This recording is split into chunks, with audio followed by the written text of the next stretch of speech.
श्रीला प्रभुपाद की जय। गौर प्रेमानंदे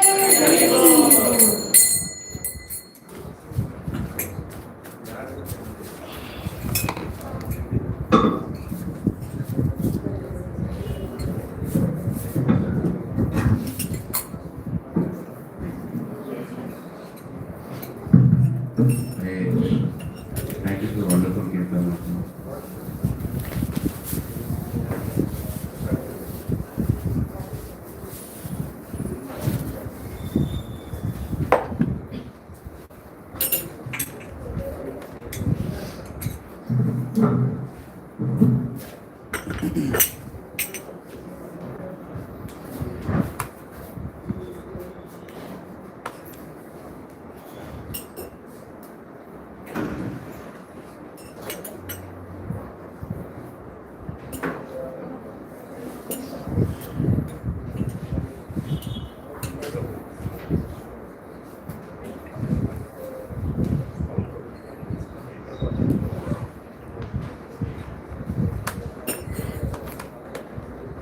Yeah.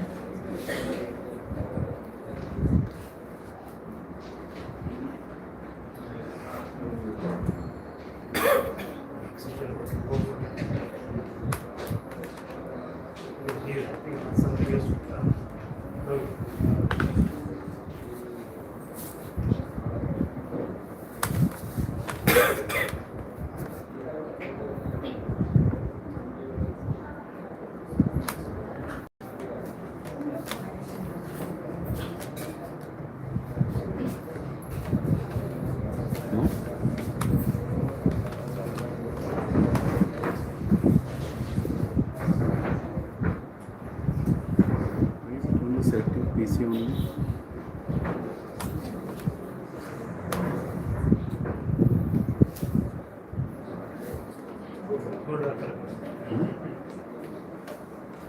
This comes by its own.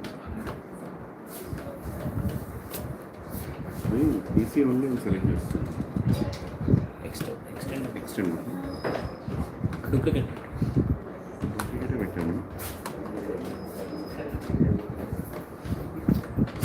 Besides going to go, yeah, something is happening.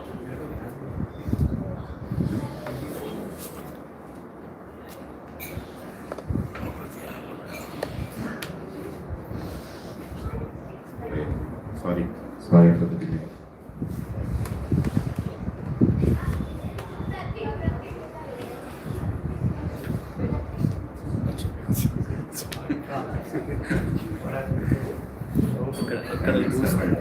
ఇక్కడ connection.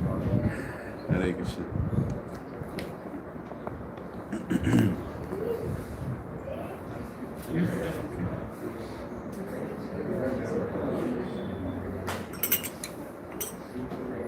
नमो विष्णुपदाय कृष्णकृष्णाय भूतले श्रीमते भक्तिवेदांत स्वामी नामे सरस्वती गौरवाणी प्रचारिणे पाश्चात्य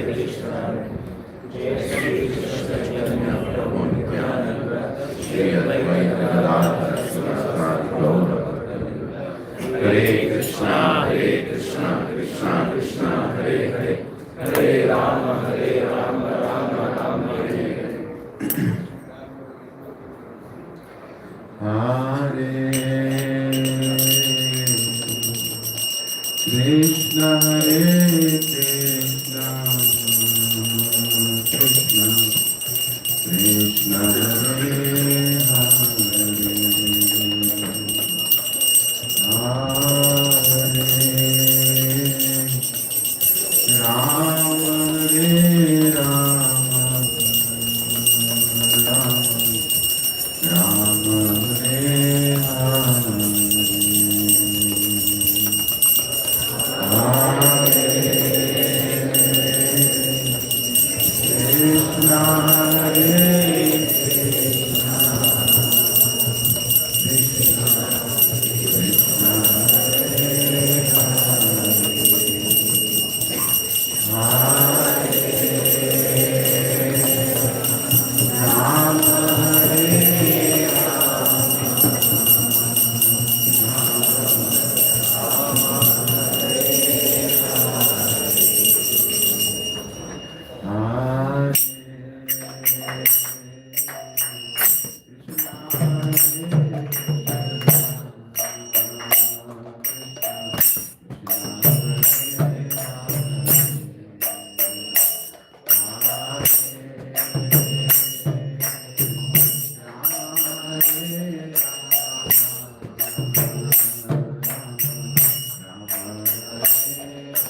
हरे हरे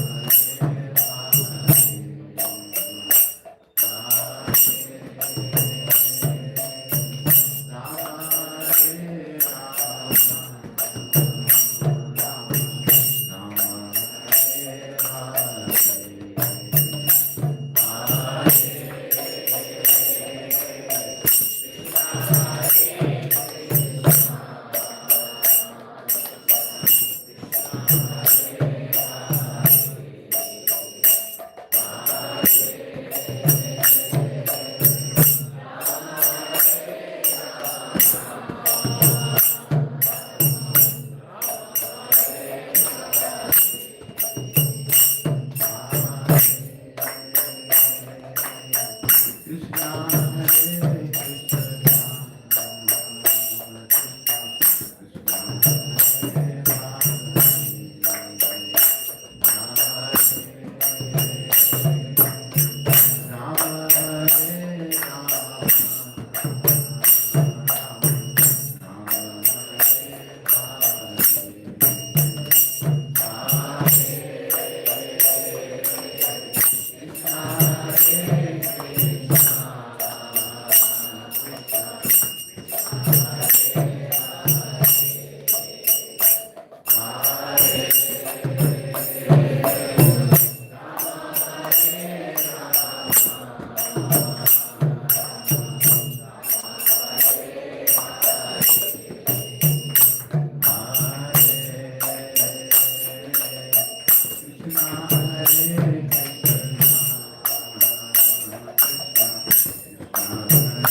Hare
श्याम सुंदर भगवान की जय, जगन्नाथ बलदेव सुभद्रा मैया की जय, श्री गौर निताय की जय, निताय गौर प्रेमानंद हरि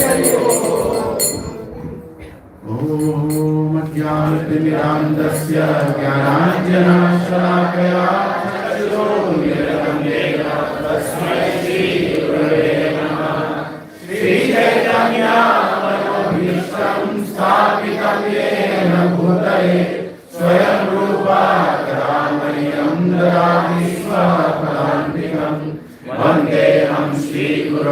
श्रीयुतापरकमलं श्रीगुरून् वैष्णवांश्च श्रीरूपं साग्रजातं सहगना रघुनाथान्वितं सजीवं साद्वैतं सावधूतं परिजनासहितं कृष्णचैतन्यदेवं श्रीराधा कृष्णपादान् सहगना ललिता श्रीविशाखान्वितांश्च हे कृष्णा करुणा सिन्धो दीनबन्धो जगत्पते गोपेशा गोपिकान्त राधाकान्त नमोस्तुते तप्त काञ्चना गौराङ्गी राधे वृन्दावनेश्वरी वृषभानुसुते देवी प्रणमामि हरिप्रिये वाञ्छाकल्पतरुभ्यश्च कृपा सिन्धुभ्य एव च पतितानां पावनेभ्यो वैष्णवेभ्यो नमो नमः। जय श्री कृष्ण चैतन्य प्रभु नित्यानंद श्री अद्वैत गदाधर श्रीवासादि गौर भक्तवृंद हरे Krishna Krishna Krishna Hare Hare Hare Ram Ram Ram Hare Hare. Please repeat after me. ओम नमो भगवते वासुदेवाय। ओम नमो भगवते वासुदेवाय। ओम नमो भगवते वासुदेवाय। ओम नमो भगवते वासुदेवाय। ओम नमो भगवते वासुदेवाय। ओम नमो भगवते वासुदेवाय। Together sing. नारायण नमस्कृत्य नरं चैव नरोत्तमं देवीं सरस्वतीं व्यासं ततो जयमुदीरये। नष्टप्रायेषु भद्रेषु नित्यं भागवत सेवया भगवती उत्तमश्लोके भक्तिर्भवति नैष्ठिकी। कृष्णाय वासुदेवाय देवकी नन्दनाय च नन्दगोपकुमाराय गोविन्दाय नमो नमः। नमः पङ्कजनाभाय नमः पङ्कजमालिने नमः पङ्कजनेत्राय नमस्ते पङ्कजाङ्घ्रे। नमो महावदन्याय कृष्णप्रेमप्रदायते कृष्णाय कृष्णचैतन्य नामिने गौरतिषे नमः। नमो ब्राह्मण्याय देवाय गोब्राह्मणहिताय च जगद्धिताय कृष्णाय गोविन्दाय नमो नमः। नमः ॐ विष्णुपदाय कृष्णपृष्ठाय भूतले श्रीमते भक्तिवेदान्त स्वामिनिधि नामिने। नमस्ते सरस्वती देवे गौरवाणी प्रचारिणे निर्विशेष शून्यवादी पाश्चात्यदेशधारिणे। जय श्री कृष्ण चैतन्य प्रभु नित्यानंद श्री अद्वैत गदाधर श्रीवासादि गौर भक्तवृंद हरे कृष्णा कृष्णा कृष्णा हरे हरे हरे राम राम राम हरे हरे। मुखं करोति वाचालं पङ्गुलङ्घयति गिरिं कृपः तमहं वन्दे श्रीगुरुदीनकारिणं श्रीपरमानन्दमाधवं श्रीचैतन्य ईश्वरम्। ओम पवित्रो पवित्रो वा सर्वावस्थं गतोऽपि वा यत् स्मरेत् पुण्डरीकाक्षरं शुचिः। Shri Vishnu Shri Vishnu Shri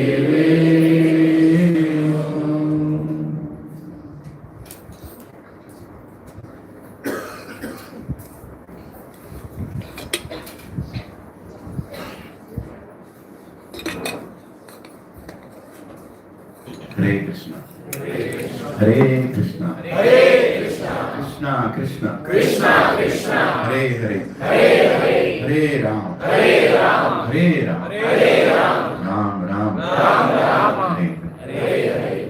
Welcome all to Bhakti Center. Very happy to see everybody in such high spirits. Continuing devotional service. Many of us begins devotional life. Right?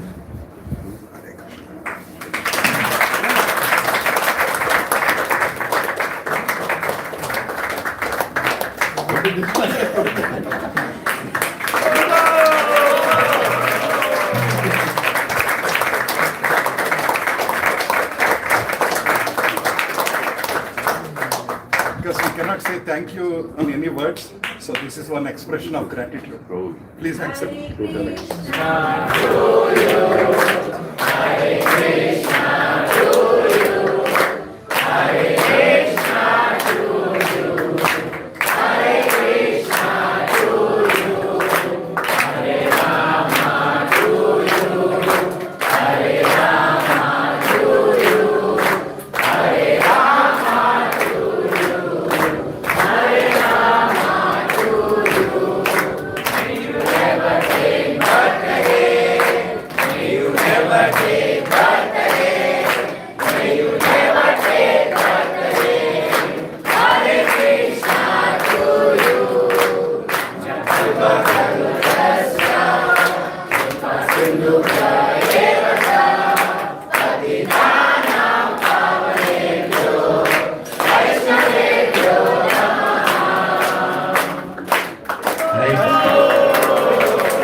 So many people don't want to take birth again.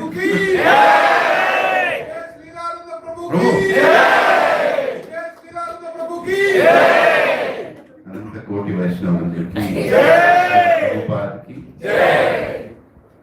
If so many people don't want to take birth again, definitely I should not. Please keep the same spirit. Don't take birth again. Krishna will not allow me to take birth again. Prabhuji, Anil Prabhu is saying we don't want you to take birth again so that we can go home Sunday early. खत्म करो Sunday. The only Sunday I get to have happiness is for my wife will also agree on this. Hare Krishna. Thank you. The greatest wealth is your blessings and your prayers. We don't know how is tomorrow. We don't know how the next moment will be. We don't know what news will come and our entire perspective on life will change.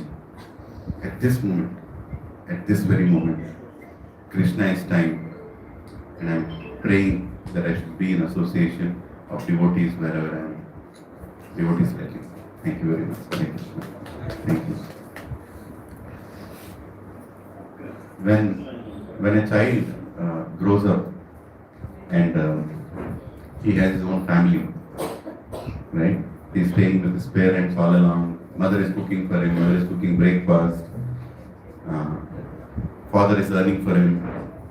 The child doesn't know what are the home's responsibilities, right? But now he started earning. He goes to a job and he starts earning.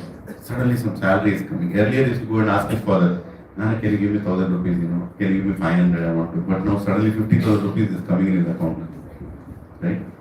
And now he starts thinking, I'm independent. I have money. I don't need to ask my father what I need to buy, what I need to do with my money. And then he makes a decision that he will start his own home. And when he leaves at home, that very father, who taught him how to become a learned person, how he would feel, right? In true loving way, if you think, that's the most difficult day for a father. Right? Though the material world shows that one should become independent, but actually our Sanatana Vedic relationships never allowed a son to go away from the father.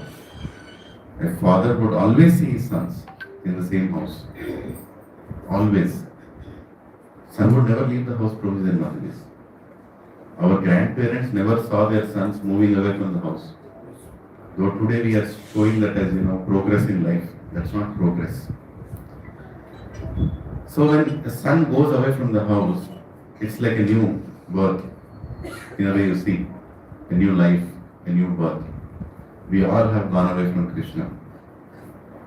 And how can a birthday in this material world can be a happy birthday? We all have gone away from Krishna, isn't it? We have taken birth in this material world, which means we have gone away from Krishna. So actually there is no happy birthday. I was just thinking about it. What is the happiest thing about anybody taking birth in this material world? How can it even be a happy event? Because I've gone away from Krishna.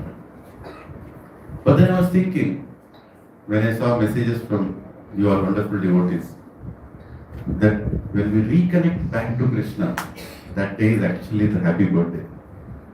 That is the day when a guru comes into our life and blesses us and says that now I'm showing you a way back to go back to your father's house, who's waiting for us, right? Who gave us all the blessings, all the education, everything he gave. Now is the time to go back. And when the awakening comes through the mercy of the Guru, Srila Prabhupada and his wonderful disciples, so many gurus in our ISKCON society, they are coming and they are educating us. This is not a place to be happy. Certainly this is not a place to celebrate birthday. But when you awaken your knowledge to go back to Krishna, that is the real birthday. And that is why, we sing the prayer, Om Ajnana Timirandasya Jnananjana Shalakaya Chakshurum Milatam Yena Tasmai Shri Gurave Namaha. The one who awakens this knowledge that go back to your father is Guru. And that is the real birthday. So today when I sat down here, I was remembering the moment of my little awakening in this life happened in New Vrindavan. New Vrindavan, a beautiful temple built by Srila Prabhupada. And though I was attending satsang, going to devotees, hearing from wonderful Vaishnavas, but when I went to New Vrindavan, there is a wonderful devotee named Bada Haridas Prabhu. I don't know how many of you know him. I've heard of him. Bada Haridas Prabhu. Chaitanya Keshav Prabhu knows. He is a disciple of Indradunya Maharaj. Indradunya Swami Maharaj. He sang a kirtan. Right? Now sitting in front of those Radha Vrindavan Chandra deities. Beautiful Radha Vrindavan Chandra deities. I wish I can show you the deities. You can just browse Radha Vrindavan Chandra, New Vrindavan. Really, really beautiful deities. And there, Bada Haridas Prabhu was sitting and singing the kirtan. The same tune that I was trying to sing today. Hare Krishna, Hare Krishna, Krishna, Krishna, Hare Hare, Hare Rama, Hare Rama, Rama Rama, Hare Hare. Like that he was singing. For the first time in this body, in this material life, I understood who is my father. Only Vaishnava can do that. Nobody else can do that. He was singing that, and many of us were sitting. We were around maybe 150. It was a festival of inspiration. It's called Festival of Inspiration. We sat there, and Bada Haridas Prabhu was singing, and there were different sannyasis, Bhakti Marg Maharaj, Niranjan Maharaj, so many other sannyasis were sitting there. And the way he was singing, looking at the deities, everybody started looking at the deity. And Prabhuji's, the connection was established back. So I consider that day actually as my birthday. Because that day the connection came back. And if I'm sitting here, that's only because of the mercy of Vaishnavas. Right? Ours is a kirtan moment. No matter how many hours of lectures we give, if you don't develop taste for kirtan, if you don't develop taste for chanting the names of God, then all this is mental speculation. That's all. I'm going to tell some mental speculative things or new things. Like last week we were discussing, right? Shravanam. It should be Shravanam, Mananam, Nididhyasanam. But it will become Shravanam, Kattanam, Peshtanam. Right? I'll read it, I'll hear it, copy it, tell someone else. But there is no contemplation. So we all have taken birth again in our life. Remember that moment always. What was that moment? Which devotee?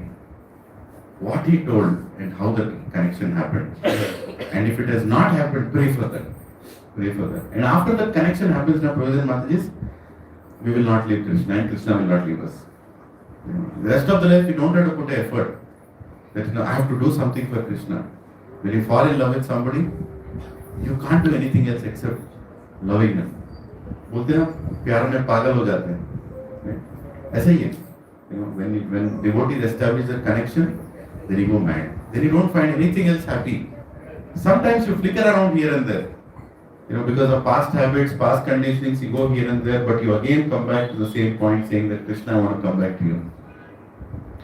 And the association that reminds us to go back to Krishna again and again and again is association.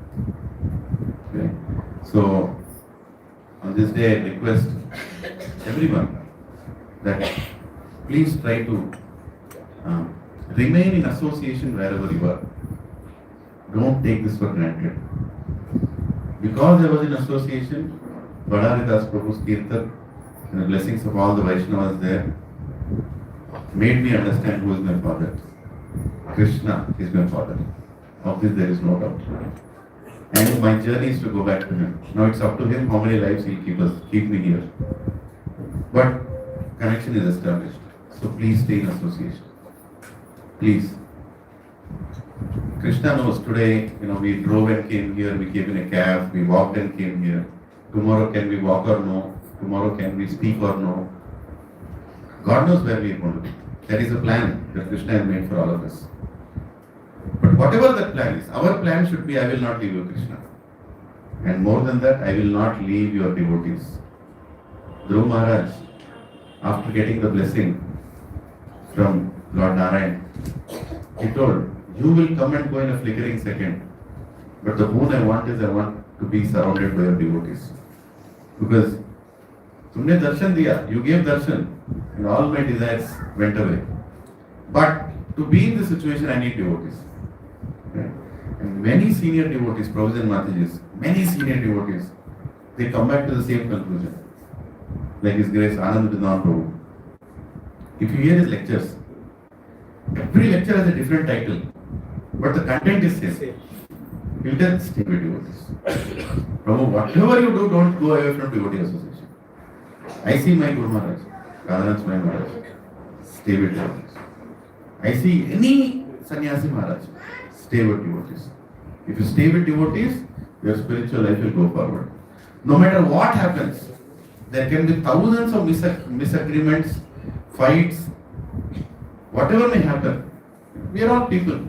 That it will happen. You know, our egos are not small, big egos we have. Disagreements will come. We may dislike.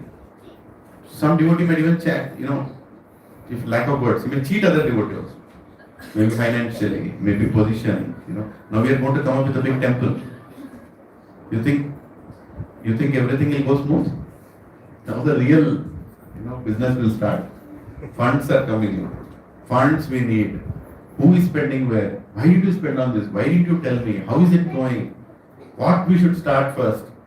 No, I don't agree with this. This or don't agree. Now the real thing. But in all that, you should remember that Krishna is there. We are doing this for Krishna. We are doing this for Srila Prabhupada. Right? We are doing our part. We should not forget. There is nothing personal that we will try to achieve in our spiritual life. It's all about re-establishing connection, and when we are closing our eyes, there should not be a single bad feeling about any devotee. That's perfection of spiritual life. There should not be a single bad feeling. That's why in the 10 offenses, the first offense also is that, right? To blaspheme a devotee who has dedicated his life for propagating the holy names of the Lord. That's the biggest offense.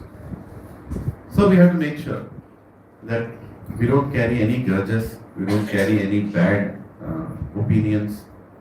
We should always think that Krishna is doing everything. Srila Prabhupada told, chant and be happy. Yeah? Hare Krishna.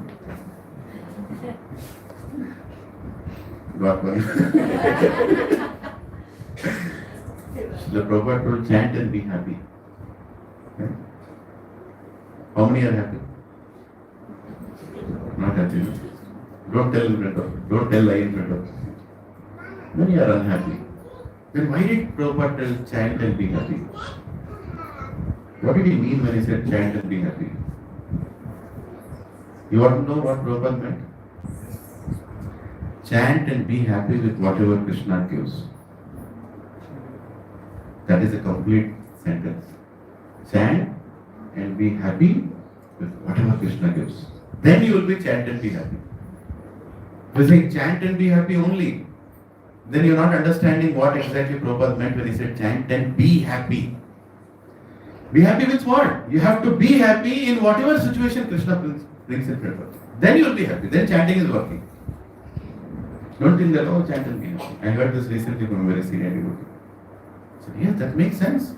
Prabhupada is saying chant, be happy. Be happy means what? When you say be happy, that means in any situation you have to be happy. Don't complain. And our Father is so forgiving that no matter what we do, He'll forgive us. And that's why we are still breathing, no? That's why we are still breathing, no? Otherwise, that Sri Radha Shyam Sundar, they will forgive. How many here have committed a murder? Anybody? Murder or something? Mosquito.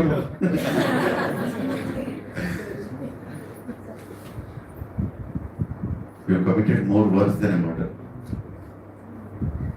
We are trying to kill our soul. We are killers of the soul. Prabhupada says, the real violence is the violence against the soul, forcing the soul to take body after body after body after body after body. That's real violence. Murder is one life. Killed it. But what about killing of soul? Right? Yesterday we were doing book distribution. So Mataji was there, Lalita Mataji, her daughters. How many were there yesterday? Sunil Babu was there. Sanjay Babu was there. Yeah. Rogi was there. Yeah, Ralvandan Babu was there. What an experience. And I was learning how to do book distribution from Sri Ram Prabhu. My God, such a dynamic way he does book distribution. Huh?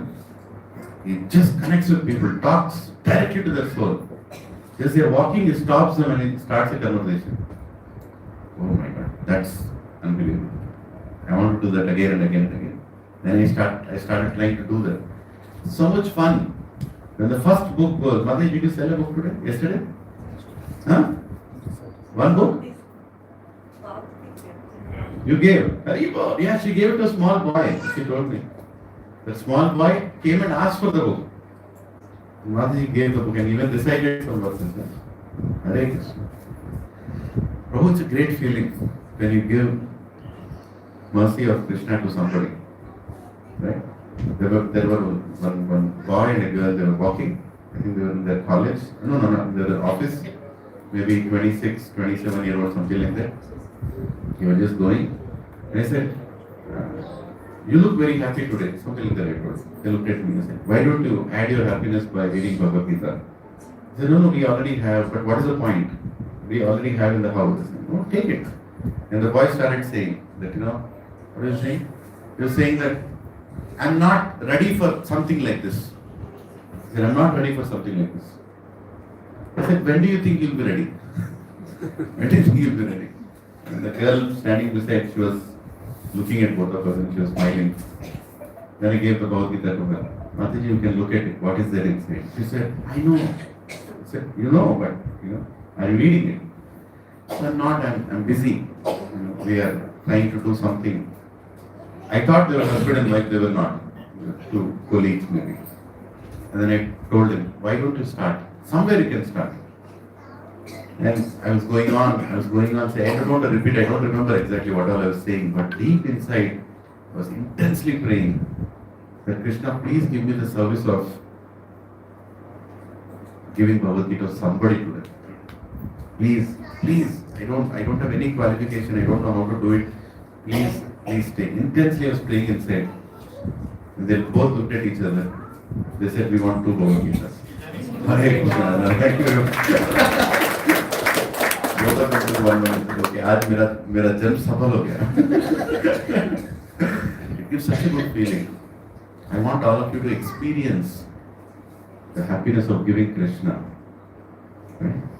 Unless you experience that happiness, you will be shackled around our own problems and our own, complaints. His Holiness Jayapataka Swami Maharaj is in Singapore now. He's getting some procedure there. 3 weeks he is there. Why do you think he's going through all this? What is the energy that is giving him? What is the happiness? Because he's giving Krishna to everyone. He gives Krishna to the doctor also, to the nurse also, to the everybody in the hospital also when it is going on. He's continuously giving Krishna, and every time somebody takes Krishna, he finds so much happiness. Right? That is the driving factor. Brothers and Matajis, in Krishna consciousness, if you are not giving Krishna to others, you will not understand the mode of Chaitanya Mahaprabhu. Chaitanya Mahaprabhu was giving Krishna to everybody, and we are all in the mission of Chaitanya Mahaprabhu. We can't hold the Bhagavad Gita, sit in the house and say that I have understood it. You will not understand it. Bhaktosmi sakha cheti, rahasyam yeda uttama. Unless you are a devotee, you cannot understand Bhagavad Gita. And devotee means the one who serves, not the one who sits and says, okay, I am devotee. I think I know Krishna. Philosophically, I know you are God. I am part of you. No. A devotee cannot stop serving. There is no question of a devotee stopping to serve. Right?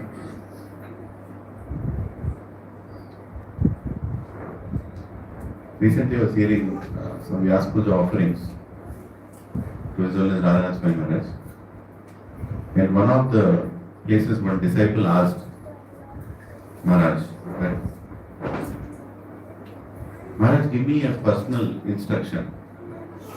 How do you know? No. How do you know that I am making progress? How do you know that I am making progress? How do I know that I am pleasing you? How do I know that my services are pleasing you? Single word, Maharaj told: sincerity. How sincere are you in serving Srila Prabhupada? Right? What does it mean when you say sincerity in serving Srila Prabhupada? Are you doing the best of your capacity? That's all. That is sincerity. Sincerity doesn't mean, I got up 4:30 in the morning, I did the Mangalarti and okay. That is also sincerity. But is that all you can do? Is that much you can do? Can you do more? Right? Which Bihari Prabhu asked this question. Which Bihari Prabhu asked this question. Sincere. We have to be sincere in devotional life. Fall downs, rise ups, all keep happening. Are you sincere? Are we going ahead? Are we willing to do the best that we can for Krishna? Or are we saying, I'm done with this today, okay? Bas Prabhu, this is all I can do. Don't tell me more than this. Okay, you might be right, but do you think that is right? Right? How we do for our children, how we do for our family? Do we give up? If we lose a job, do we give up there? No. I have to earn. I have to do something for my family. I can't just say, because I'm sincere. Sincerity is a very, very powerful energy, brothers and sisters. Being sincere. When we are sincere, you can change the whole world. But if you are not sincere, you can't change yourself also. Sincere in our dealings, sincere in our offerings, sincere in our prayer, sincere in our submission, sincere in our surrender, sincere in our calling for mercy. Should be sincere. Sincerity. Sincerity means what? Have you done your best? Is that's all you could do? Because you know what false ego will tell? I've done enough.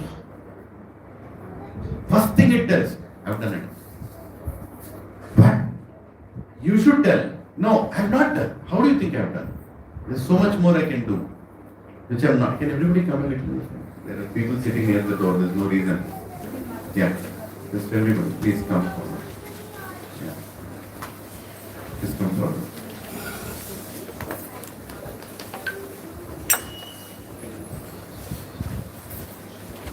Thank you very much. And if any elderly wants a chair, please extend the chair for anyone elderly. If they are sitting down, please ask them. Anybody needs a chair, please raise your hand. Don't sit down and injure your back. You can take a chair.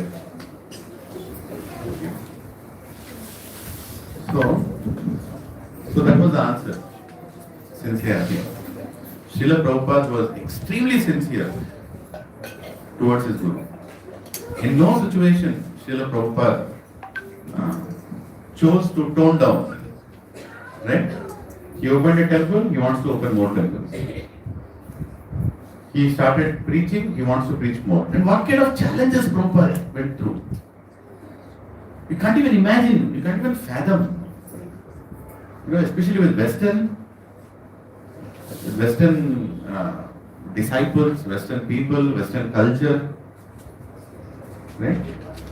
Prabhupada told some of the sannyasis that don't try to be too strict with girls and boys, because Western way of life is different.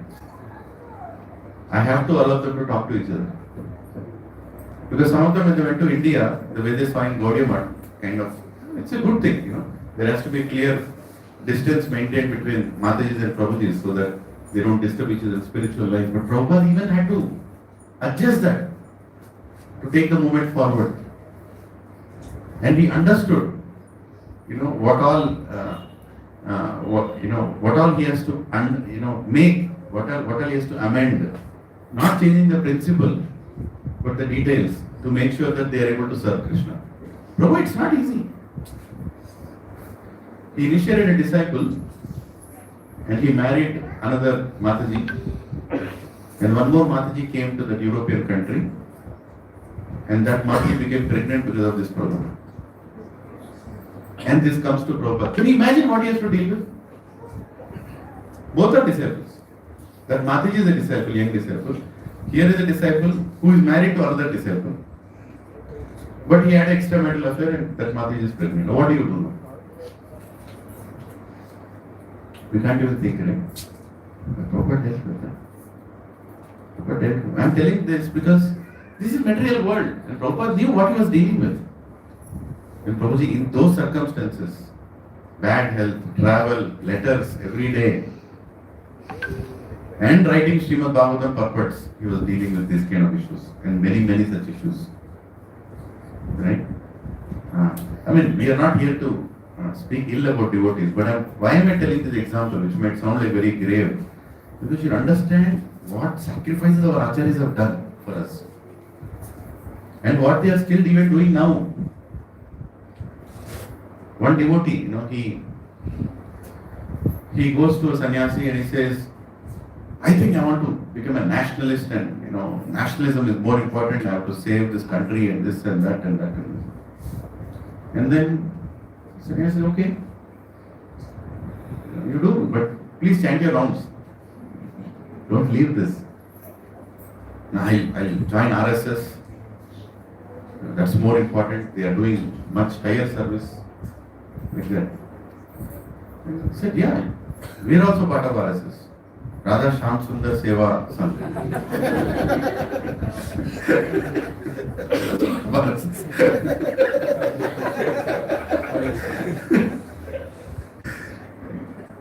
But, devotees have their own. There is so much modes operating on us, right? Mode of passion, mode of ignorance, mode of goodness, always something. The devotee, he drifted away a little. Another devotee comes and complains, Prabhu, Maharaj, how can you allow him to do all this? He's not even going to temple now. He's wearing all different kind of dress now. Then Maharaj asked him, what is his age? Maharaj should be 54-year-old. Can you teach a 54-year-old fellow? Can you teach him? Unless he wants to learn, can you teach him? Maharaj, I know, but what do you think I should do? I can only pray for him. Because we don't want to lose this chance of going back to Krishna in the name of any nationalism, any ism. Right? Because all these things are temporary. This was the exact discussion that Prabhupada and Bhakti Siddhanta Saraswati Goswami Maharaj had. Right? And Bhakti Siddhanta Goswami Maharaj said Krishna consciousness is a very emergency movement that cannot be stopped by any nationalism or any occupation of any other country or one. All these political things will keep changing. What remains as truth is we are stuck in this material world, and getting out of here is the topmost priority. And when Prabhupada heard that, when Abhay Charan Babu heard that from Bhakti Siddhanta Saraswati Goswami Maharaj, he understood here is a real representative of Krishna, real representative of Chaitanya Mahaprabhu, who is not compromising on anything lower than going back to Krishna. Prabhuji and Mataji's nationalism, politics, we should be spiritually conscious, politically alert. We should be spiritually conscious, politically alert. It should not be the reverse. Politically conscious and spiritually alert sometimes. Let's not forget. Do you think this world will be a happy place if one political party becomes the main party? Huh? No. Still not. It's not going to be fixed. We have to do politically alert. We should support. We should support the political party which is favorable towards Sanatana Dharma. Of this there is no doubt. But that is not going to make this Dukhalaya into Sukhalaya. It's not going to. Right? So be politically alert. Do your part. What is the best thing you can do? Vote. Go and cast your vote. That much you should do. And try to help. If somebody is trying to take this forward. But that is not the goal of life. Goal of life is to become Krishna conscious. Okay, what did I say just some time ago? Chant and be happy with whatever Krishna gives. So tomorrow if your Prime Minister is Papu, that's okay if it is Papu. What is the problem? Increase our Krishna consciousness. Right? Yeah, we extremely increase our Krishna consciousness. Right? Whatever it is. Understand, this is material world. This is how it's going to be. Fools are going to cast votes. Prabhupada told, democracy means demons crazy. One fool will vote another fool. Right? You might be the owner of a big bungalow in Banjara Hills. One fellow might be a drunkard living in a small slum hut. Both of them can do only one vote. Right? Their maximum influence is one vote by him and one vote by him. They are equal, right? That's what is problem. Right? Yes, they are the acharati shreshthas. Tattat evataro jana. But that principle doesn't apply in this demon crazy kind of environment. There is no shrestha. Everybody is same. Everybody has to be proven as same. What is the result of that? Anyway, I'm not going to get into that. Point is, coming back to the same, we have to be sincere in our spiritual life. Let's not keep it external, let's go more internal. What we achieve externally, oh, you built a temple for Krishna, oh Prabhu, amazing service, oh Prabhu, you have done so many rounds of chanting, oh Prabhu, you have done so many Rath Yatras, oh Prabhu, you are doing so much preaching, oh Prabhu, so many people are coming. These are all externals. Internally, am I doing the best I can for Krishna? Is what matters. At the time of death, nothing external will be counted. Huh? कुछ भी कम होने वाला है. Right? And what will please our Guru? What best you have done? What best you have done? Did Hanuman ji do his best?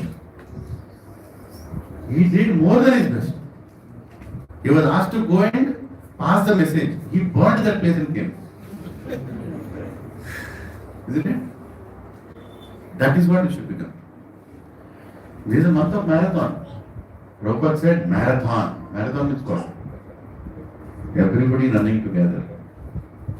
Right?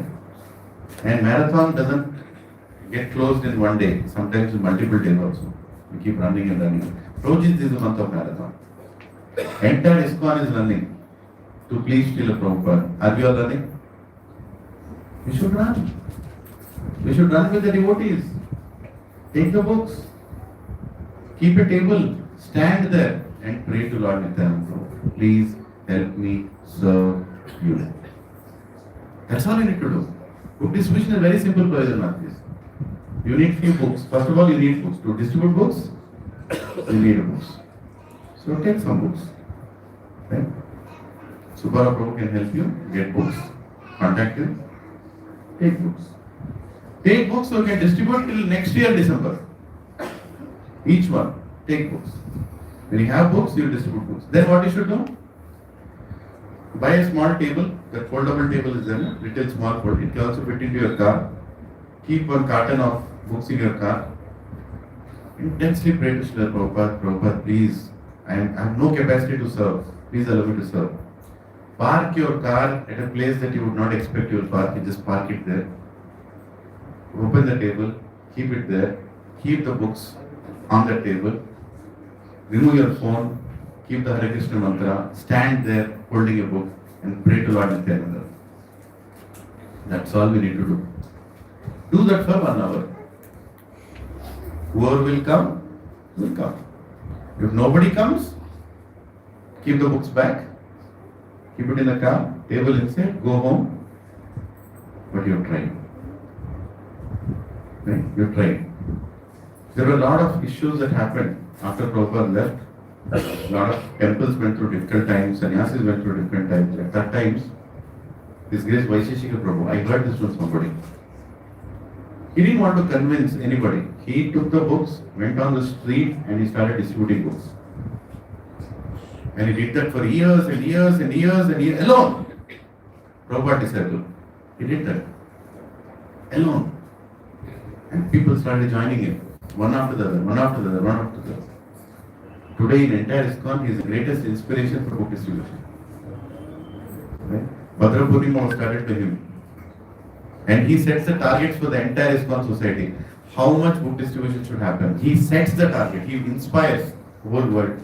How many of you have seen Vaisheshika Prabhu speaking? Yeah? The way he conveys the message, and the sincerity with which he passes the message that do book distribution because that pleases our Guru. We should know how to please the Guru, right? And Prabhu, the only way we can impress Krishna is when our Guru is pleased, and our Guru is looking for sincerity. And sincerity doesn't stop at one juncture.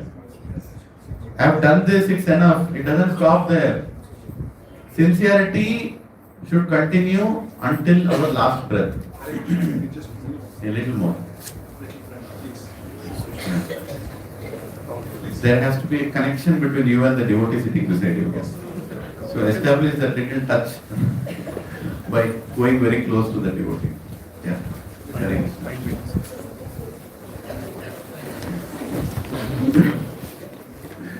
Hare Krishna.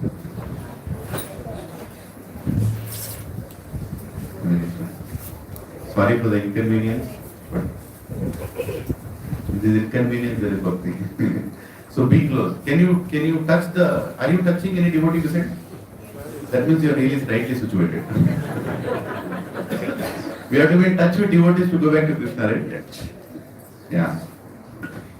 Hare Krishna. So, sincerity. Sincerity is very, very important. Can you all remember this word? Sincerity. Right? Sincere. And I also want everybody here to pray for the good health of His Holiness Niranjan Swami Maharaj. He is going through some critical surgery. I recently got to know. So let us pray for successful surgery and speedy recovery of His Holiness Niranjan Swami Maharaj by chanting Hare Krishna mantra once. Hare Krishna, Krishna Krishna, Hare Hare, Hare Rama, Rama Rama, Hare Hare. And also His Holiness Jayapataka Swami Maharaj, who is continuously going through some treatments. Right now he is in Singapore, and for the next 2 weeks, he is going to go through some lots of treatments. Let us pray for his good health and recovery. Hare Krishna, Krishna Krishna, Hare Hare, Hare Rama, Rama Hare Hare. Hare Krishna. Thank you. So, we'll start today's topic. Last week also, I don't know where all I went, but So, Srila Vishnawatha Chakravarti Thakur. How many of you know who is Vishnawatha Chakravarti Thakur? Heard of the name? He's one of our very important acharyas. Prabhuji, in 1600s, after Narottam Das Thakur left, there was a big gap in Gaudiya Vaishnavism. And that gap was filled by Vishnawatha Chakravarti Thakur.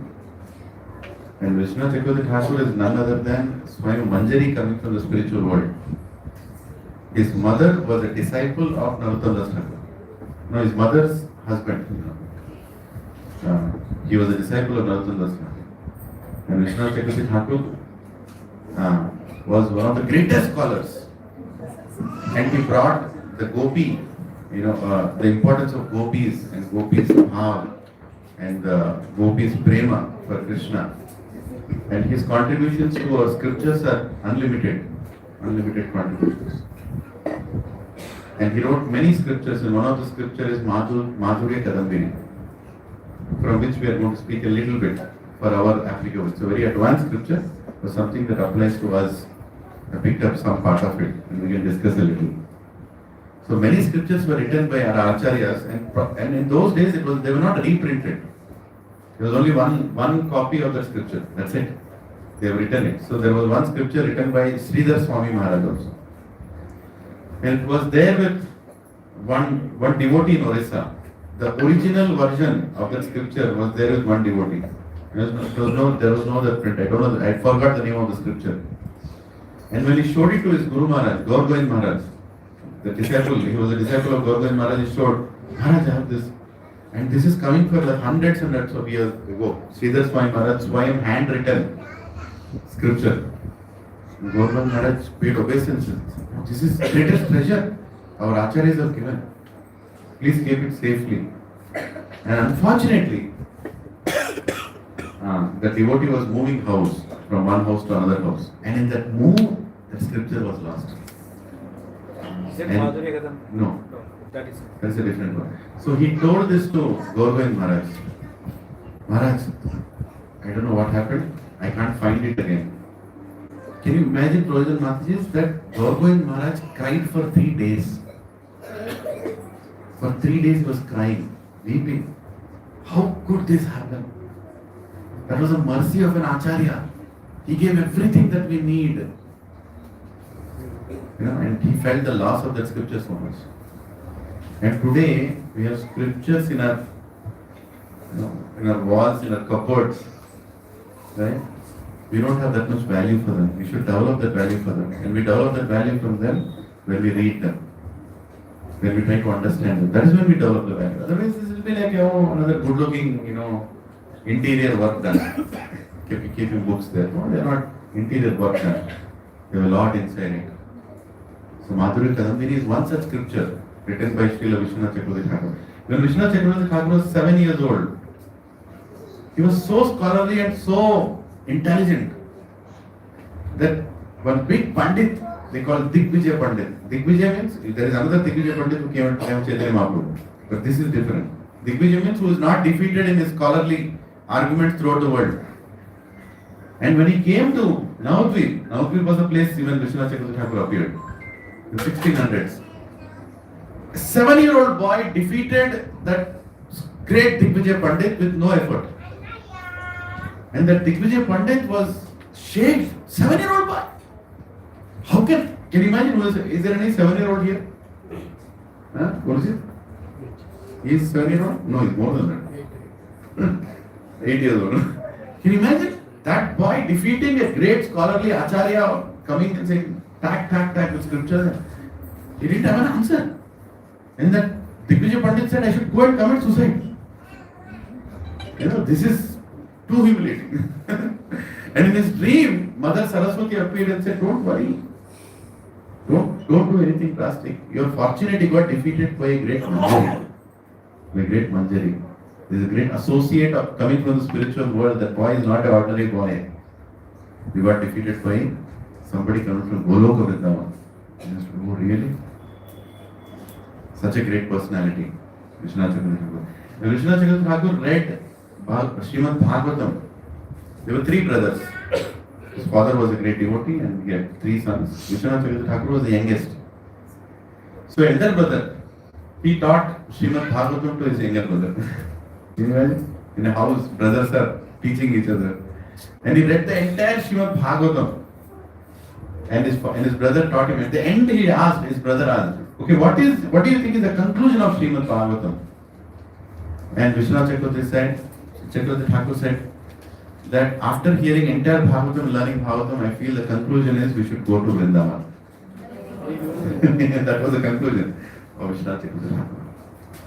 So he was challenged by many other scholarly people because he used to keep gopis' bhav of serving Krishna as the highest. He said that is the greatest connection between God and a devotee is the connection between gopi and Krishna. And people felt it very sentimental. And a lot of people, they even went to such an extent they decided to kill him. That he is influencing the society so much. Vishnawatha Chakravarti Thakur Maharaj was influencing, his word was so powerful. It was spreading across and they said, I think we should kill him. Can you imagine killing somebody? And that too a sadhu, that too somebody who is propagating about Krishna. What can envy do? Huh? Education in itself doesn't bring any values, brothers and sisters, unless there is Krishna in it. Yes? Today we have doctors who are planning to kill people. Can you imagine? Huh? Doctors. What kind of religion and what kind of book are you reading? What kind of education is being given to you that you are ready to mass kill people? Mass. Create a poison, put it in vegetables and fruits and kill an entire colony. And they are doctors. Terrorists. Recent Delhi blast. What was it? Huh? Horrible, right? What kind of society are we living in? So here is this Pandits who decided to kill Vishnawatha Chakravarti Thakur. And they were and they knew that Vishnawatha Chakravarti Thakur every day he does parikrama of Govardhan. Every day he is doing parikrama. They knew the parikrama mark, where to kill him. They were waiting to kill him. And who are these people? They were also Brahmanas. You can't even imagine, right? You can't even fathom what envy can do, what pride and recognition can do. They were waiting. And while they were waiting, in the banks of Vrindavan, in the Nikunja, in the forest of Vrindavan, beautiful young girl, she was plucking flowers. And they looked at that young girl and they were amazed to see the effulgence that was coming out of the young girl. They were standing there to kill Vishnawatha Chakravarti Thakur. And they are looking at this young girl who is coming and plucking flowers. And there is so much effulgence and beautiful, eyes, beautiful form, and so much mercy glancing out of her. And some of them felt, and maybe she has seen Vishnawatha Chakravarti Thakur because she is coming this way. They went and asked that girl, did you see Vishnawatha Chakravarti Thakur? And the girl said, I don't know. I am plucking flowers here. Maybe he must have gone this way. I have not seen him. And they said, you have not seen? But who are you? Who are you? You look something very special. And that Gopi, this Manjari from the spiritual world, she looked at them and said, I am just a servant of my Thakurani. And she is in Raval and she can't come to pluck flowers for Krishna. So I have come here to pluck flowers so I can go and give it to her. She will make a garland for Krishna. So I'm just plucking flowers. And all these Brahmanas were shocked. Who are they witnessing? Who is this personality? Right? And suddenly, she disappeared. And kind of fog came around that place. Her disappearance and the fog came at the same time. And when the fog subsided, there was Vishnawatha Chakravarti Thakur standing there. And they were shocked. He himself is Manjari coming from the spiritual world, brothers and mothers. Vishnawatha Chakravarti Thakur. And the Brahmanas were, my God, whom were we trying to kill? He was Swayam coming from the spiritual world. And there are many pastimes. Maybe one day we'll dedicate to Vishnawatha Chakravarti Thakur. Should we do that? We'll go through all the pastimes of Vishnawatha Chakravarti. Today's topic is not that. I just want to introduce him a little. But he is not a ordinary person. When he is writing a scripture, when he is giving that scripture to us, where is it coming from? Spiritual world. And there is absolute truth in that. Right? We should not think that, oh, it's a contemplation, it's an interpretation, or it's some kind of manipulation, or somebody wrote something and we are teaching and learning from each other. No! It is non-different from Bhagavad Gita. Any scripture. That's why, what is the fourth offense in chanting the holy names? To blaspheme the Vedic literatures or any literature in versions of the Vedic version. So as much as offense we get by telling Bhagavad Gita is not right, the same way, the same offense will come when we say Madhurya Kadambini is not right. Or Upadeshamrita is not right. Or Bhakti Rasamrita Sindhu is not right. All these are great scriptures given by our acharyas. And we should understand these acharyas are not ordinary people. They are coming from the spiritual world to give us the absolute truth. And in this Madhurya Kadambini, Vishnawatha Chakravarti Thakur is discussing about the stages of bhakti. And last week we discussed, right? The first stage is what? Shraddha. Shraddha means faith. Second stage is what? Sadhu Sangha. Sadhu Sangha means association with devotees. See, stages means what? This is how we make progress. We can see that in our own life. How we are making progress in our spiritual life. So first thing starts with Shraddha. Faith. We should beg for that faith. If you don't have that faith, beg for that. Give me some faith so I can start with spiritual life. So what is the ninth offense in chanting the holy names?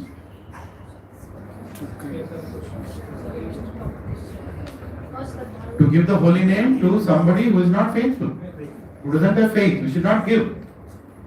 Right? We should not explain too much of our scriptural knowledge to people who don't have faith. Because faith is a beginning point, Prabhuji and Mataji's. If somebody has faith, he'll respect it. If somebody is not faithful, he'll disrespect it. And if he disrespects it, what will happen?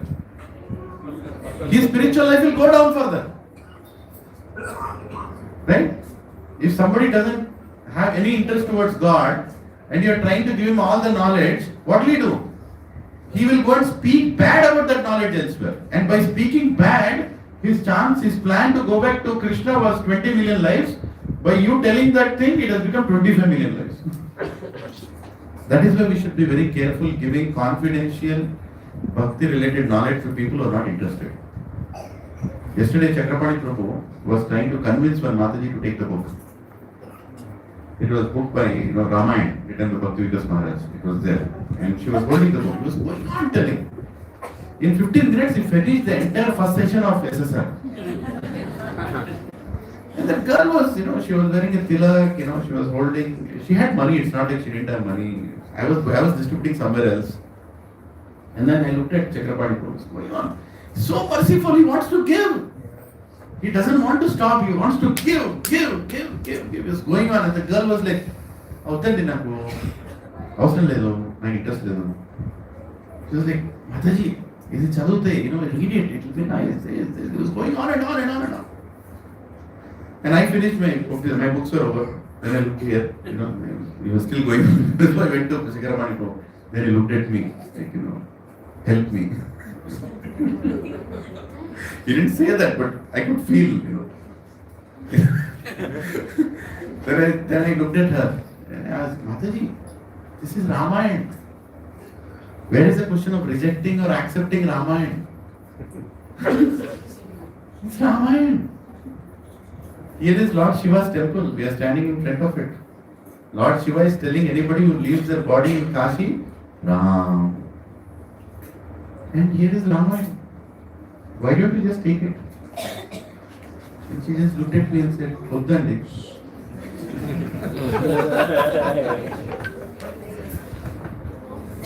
I said, okay, give it back. I just took the book and Chakravarti Prabhu was so tired. And she left. And then I looked at him and said, Prabhuji, 15 నిమిషాలు నా ప్రాణం ఇచ్చారు ప్రభుజీ. మొత్తం exercise చెప్పేసి ప్రభుజీ. అయినా తీసుకోలేదు Prabhuji. And then Srila Prabhu came there and told, Prabhu, we are looking for souls for food. We are looking for souls. Right? And faith is such an important thing. You can wear a tilak, you can go to Archana, you can do Homa with no faith. Such a subtle thing. Such a subtle thing. And faith is awarded by Krishna. Is awarded by Krishna through his devotees. That's why devotees are very important. How do we get faith? The mercy of a devotee. Mercy of a devotee. So when she was leaving, we both were looking and saying, oh, one more soul is going, wandering in this world, not accepting Krishna. Hare Krishna. But all of us sitting here have accepted Krishna from some devotees, isn't it? And that is the reason we are so happy today. No? So happy today. We are so happy that we want to give that happiness to others. But Prabhupada and Mataji, sometimes we have to see in front of our eyes, one person will go away from Krishna. Oh, this soul came so close to go back to Krishna. So close. She was right there. Book was right here. She was right there. Just take it and start reading it. No, I don't want it. Ah, Krishna. Ah, Krishna. They are this close. This close. And we are so fortunate. We took it. And why we took it? He gave the faith. He gave the faith. If he would not have given the faith, we would have said, no, I was less than right? So here is the faith, Shraddha. And then comes Sadhu Sangha, association of devotees. Right? When there is faith, Krishna sends devotees into our life. And then comes what? Bhajana Kriya. Bhajana Kriya means following the rules and regulations and actually making a sincere endeavor to make progress in spiritual life. You start taking the steps. You're ready for instructions. Guru starts giving instructions. Here is the instruction. Here is the instruction. You can follow. No meat eating, no gambling, no intoxication, no illicit sex. Try to become humble. Try to develop the mode of servant of the servant of the servant. No matter in what position you are, no matter in what situation you are, always be humble. Trinadapi sunichena, saroriva sahishnuna, manniya mahadena, kirtanesa. Always. You should not think, oh, I think I'm a great sannyasi now, then I should not listen from anybody. Prabhu, that's a very advanced state. I heard a recent pastime. In Mayapur Dham, devotees were chanting, and His Holiness Radhanath Swami Maharaj was there in Mayapur Dham. And in the morning Mangalarti, there is a place beside Srila Prabhupada, all sannyasis sit there. Somewhere there, he was chanting Hare Krishna, Hare Krishna. Just beside him, Jayapataka Maharaj was sitting. This is an old pastime, maybe 20 years old. So Jayapataka Maharaj is chanting, Radhanath Maharaj is chanting, and some other devotees are sitting there. And Maharaj had this, it's a habit or a way of doing things that, he used to shake the beats. Krishna, Krishna, Krishna, Krishna, Ram, Ram, Ram. So when the beats are getting shaken, you have that sound that the wooden sound, little bit sound here and there. The wood beats are touching each other. And Maharaj is very intensely chanting, very intensely. I don't know if you've seen, sannyasis the way they chant. So there is this Jayapataka Maharaj is sitting right beside, and Radhanath Maharaj is chanting. And suddenly Jayapataka Maharaj holds the hand of Radhanath Maharaj. And he says, Maharaj, these beads are gopis. We are serving 108 gopis. Please be, little soft in the way you are handling the beads. We are touching the feet of the gopis. And from that day, Radhanath Maharaj stopped shaking the beads. He took that as an instruction from his godbrother. You see the dealings? Both are elevated sannyasis. Both are initiated gurus. Both have so many disciples. Both are doing big projects. But the principle in front of Krishna is what? Trinadapi sunichena, saroriva sahishnuna, mananiya mahadena. We should be ready for instruction from the seniors, from the peers, even from juniors. Anybody. And the greatness of relationship between devotees is when we are trying to sincerely help each other. Help each other and tell, Maharaj, like this. Maharaj like that. Once the same day, His Holiness Radhanath Maharaj visited Mayapur along with many devotees, and Bhakti Charu Maharaj and Jayapataka Maharaj, they were running the Mayapur affairs. And as soon as they saw Radhanath Maharaj coming, they asked, Maharaj, can you give a class? Can you give a Bhagavatam class? And Radhanath Maharaj said, no, please, you give. I have come here to hear.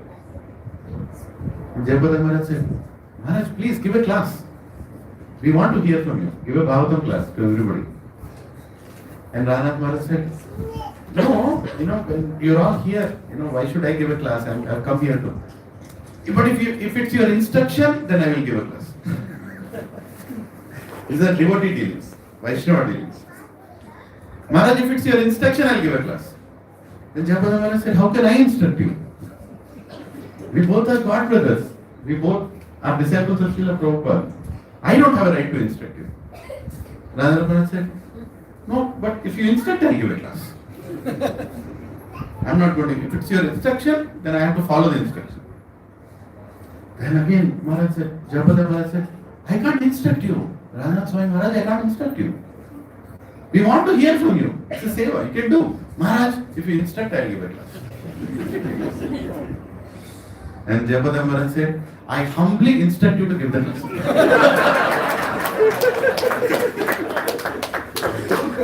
Maharaj said, yes. These are dealings. These are dealings. We should learn how they all talk to each other. How they. Once Radhanath Swami Maharaj and. Is it okay? We can take it. Yes. So he and one other. Yeah. I'm getting diverted. Huh? Okay, one more. So, once Radhanath Swami Maharaj and some other senior devotees, they entered the temple of Mayapur. The deities, Radha Madhava Vastasaki there, and Jayapataka Maharaj was walking there. And as soon as they looked at Jayapataka Maharaj, immediately they paid obeisances. Radhanath Maharaj and all the others. Jayapataka Maharaj, he stood and immediately went to them and he said, Maharaj, sannyasis, we are not supposed to pay obeisances in front of deities. That's not the etiquette. We should not do that. So there were some other senior devotees of, who came along with Radhanath Swami Maharaj. They also saw what was being exchanged. Okay, we should not do that. When there are deities, we should not pay obeisances in front of the deities. Okay, done. So then the senior devotee, he went to America and he was going around in a temple, and suddenly His Holiness Giriraj Swami Maharaj came. And he was standing in front of the deities. His Holiness Giriraj Swami Maharaj came and he paid obeisances, looking at the devotee. He's a sannyasi. And as soon as he saw, he's also a very senior devotee. Though he's not a sannyasi, but in the moment for many, many years, decades he's serving. He looked at Giriraj Swami Maharaj. Giriraj Swami Maharaj paid obeisances and he's standing there and he's remembering what Jayapataka Maharaj told. And Giriraj Swami Maharaj is looking at, he paid obeisances, he looked at him. He's not paying obeisances. Giriraj Swami Maharaj is paying obeisances. Very difficult, puzzle situation. Then after Giriraj Maharaj got up, he was feeling guilty. He went and told Giriraj Swami Maharaj, Maharaj, I didn't pay obeisances because Jayapataka Maharaj told we should not pay obeisances in front of the deities. And Giriraj Maharaj told, but Srila Prabhupada told me, pay obeisance to any Vaishnava wherever you are. How do you understand this now? There is one sannyasi there telling it's not Shrapidan. There is another equally senior, very senior, Giriraj Maharaj. He is saying that my guru told, Srila Prabhupada told, wherever you see a Vaishnava, pay obeisances. You are a great Vaishnava, paying obeisances. There is no resolution for this. Don't look for it. But yeah, it's a general etiquette that in front of the deities we should not pay obeisances, especially in temples. Yeah? Yeah, half, like you can do, but generally you should not. So anyway, why am I telling all this? Is because Prabhuji, we are all in a training period And until what time we are in a training period? Until we go back to Krishna. Until we go back to Krishna, we are in a training period. And that is called humility. That is called, hard to learn. From anybody and everybody, right? We should know. There is a famous pastime of Srila Prabhupada also. He was doing DT installation, I think in Paris. He went for DT installation and nothing was right there. He told all his disciples, what all is needed to do DT installation, nothing they kept right. Abhishekam Patra is not there, the bell is not there, fruits are some different fruits. Abhishekam, water is not ready, Aarti plate is not there, flowers are not come now. I'm just making it up, it can be anything. And Prabhupada is sitting there to do DT installation and there is now paraphernalia properly kept and devotees are running here and there and Prabhupada is really angry. What are you doing? This is not a way. You are not trained. We are going to install Radha Krishna here and there. Prabhupada in his Simha Guru form, you can imagine. And there was one African American newly coming person to the temple who barely came 2-3 times and he was just told by some devotees that chanting Hare Krishna, is the essence. And he just came. He doesn't know who is Prabhupada also. One hippie, he was sitting there. And Prabhupada is shouting, this is not, that is not.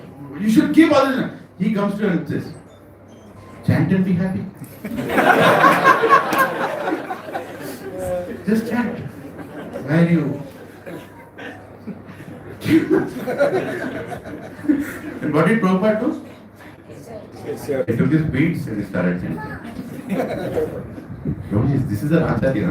This is a very famous incident actually. All devotees are shocked.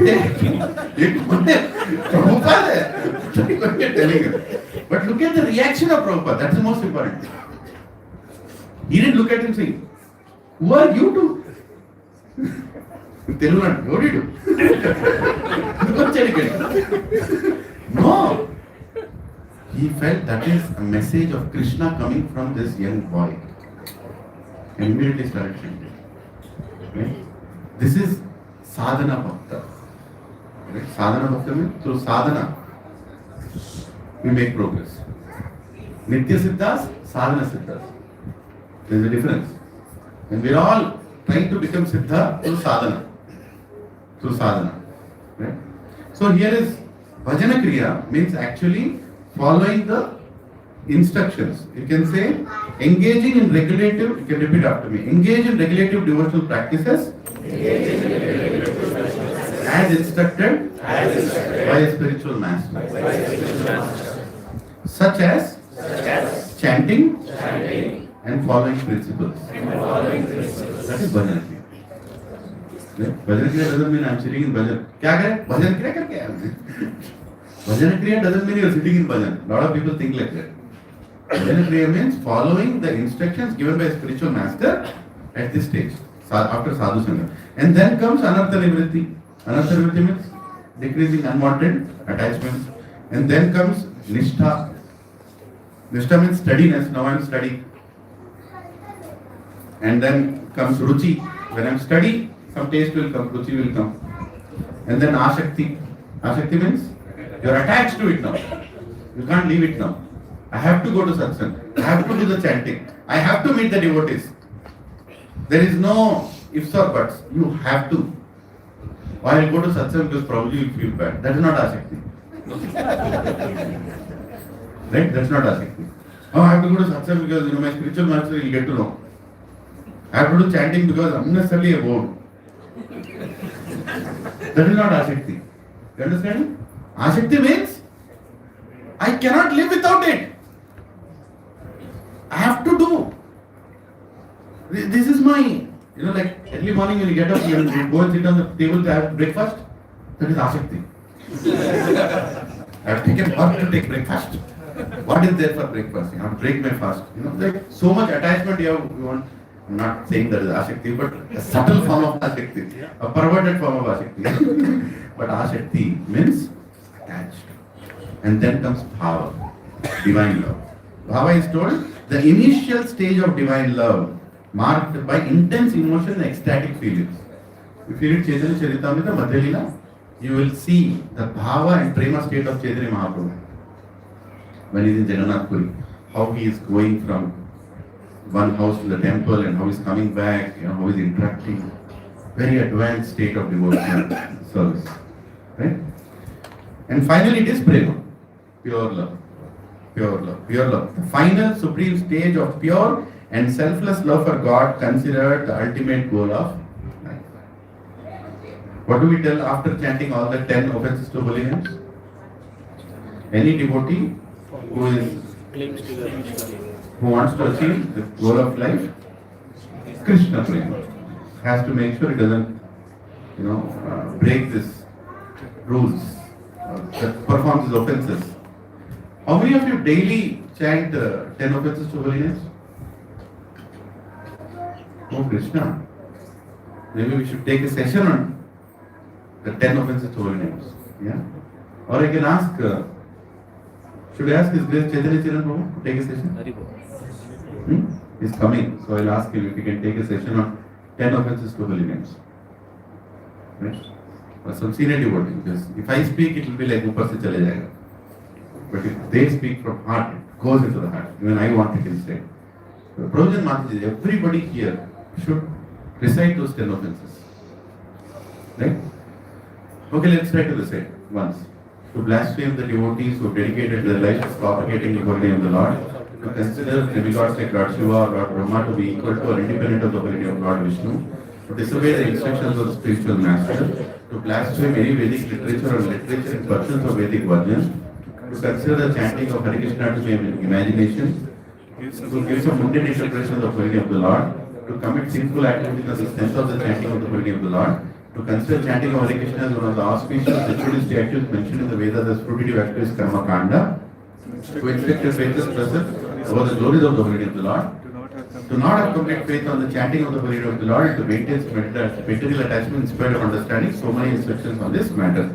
Any devotee who wants to make spiritual progress has to avoid these 10 offenses in order to achieve the goal of life.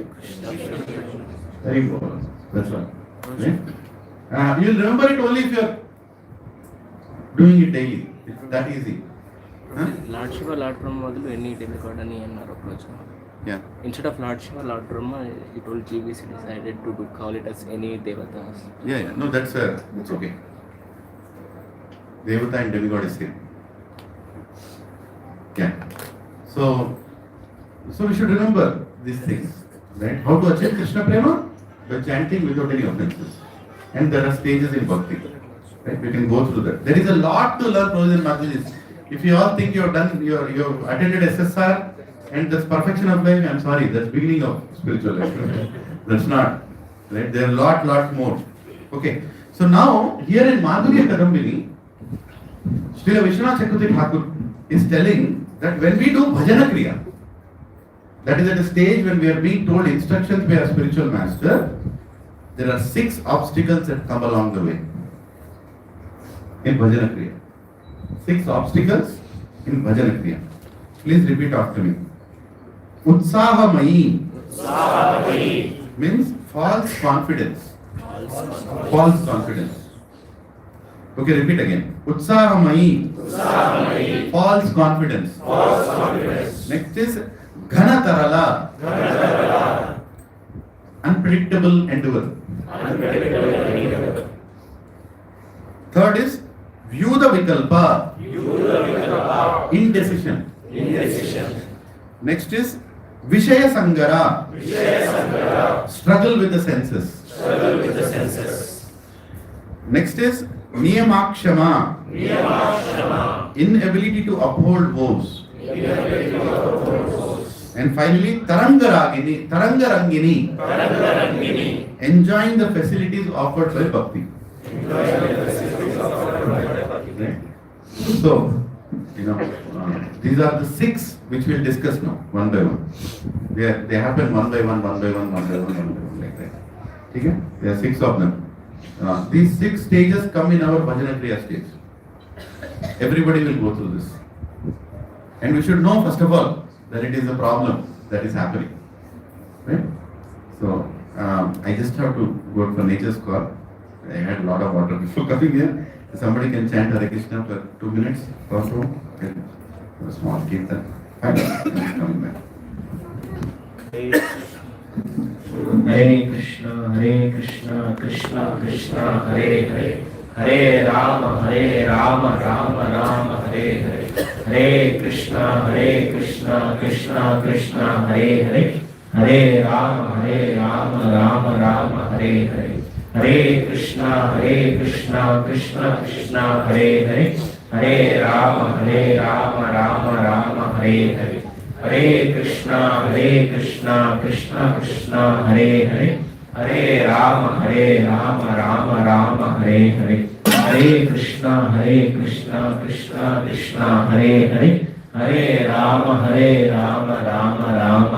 Hare, Hare Krishna, Krishna Hare Hare, Hare Rama, Rama Hare Hare, Hare Krishna, Krishna Hare Hare, Hare Rama, Rama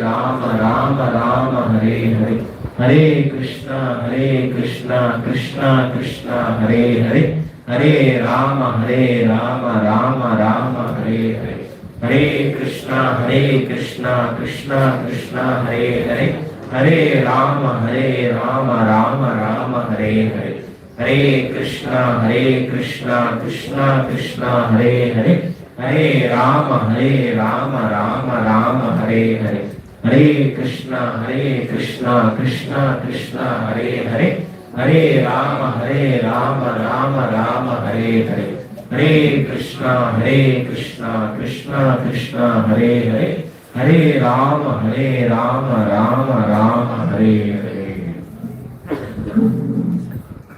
Hare Krishna. Thank you, bro. Yeah. Bottle fell?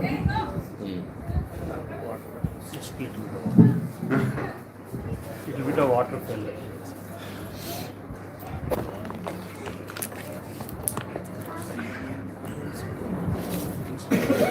That's okay. I will show some Bhagavatam verses later, not from there. Okay. So, Utsahamai is the first, when we do this and we start hearing instructions, we hear the first SSR session, what do we feel? Everybody, after hearing SSR sessions?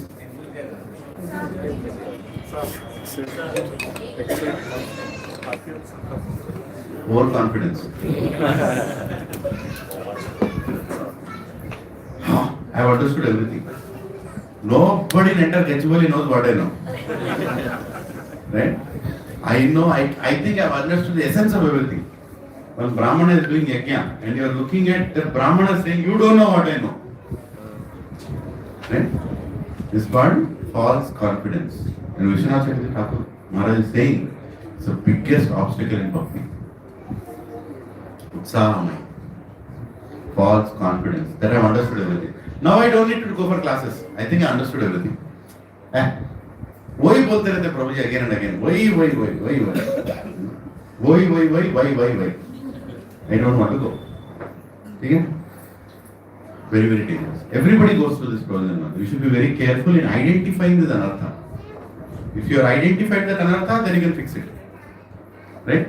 Like a Brahmana boy, he hears some teachings from his father, and as soon as he hears a little teachings, he starts feeling that I am better than my father. Right? Because I am a Brahman. Like that. So Acharya explained, we should be very, very careful. Like some people say, Prabhuji, Srimad Bhagavatam na, ho gaya, khatam ho gaya. Huh? Srimad Bhagavatam khatam kiya? Ho gaya, Srimad Bhagavatam. I finished Srimad Bhagavatam. Prabhuji, Mataji is on one side, Vyasadeva is telling Nityam Bhagavata Seva. Right? Other side we are saying you finished reading Bhagavatam. No, Bhagavatam doesn't finish. Bhagavatam can never finish. Bhagavatam has to be read throughout our life. And even in the last stages of life, when we are reading Bhagavatam, new realizations, Bhagavatam will bring into our life. Actually, Bhagavatam becomes more sweeter and sweeter as we keep progressing in spiritual life. We are all reading Bhagavatam together. How many of you know that? Every Saturday morning and Sunday morning, there is a Bhagavatam reading that happens. Barely anybody joins because of Utsahamai.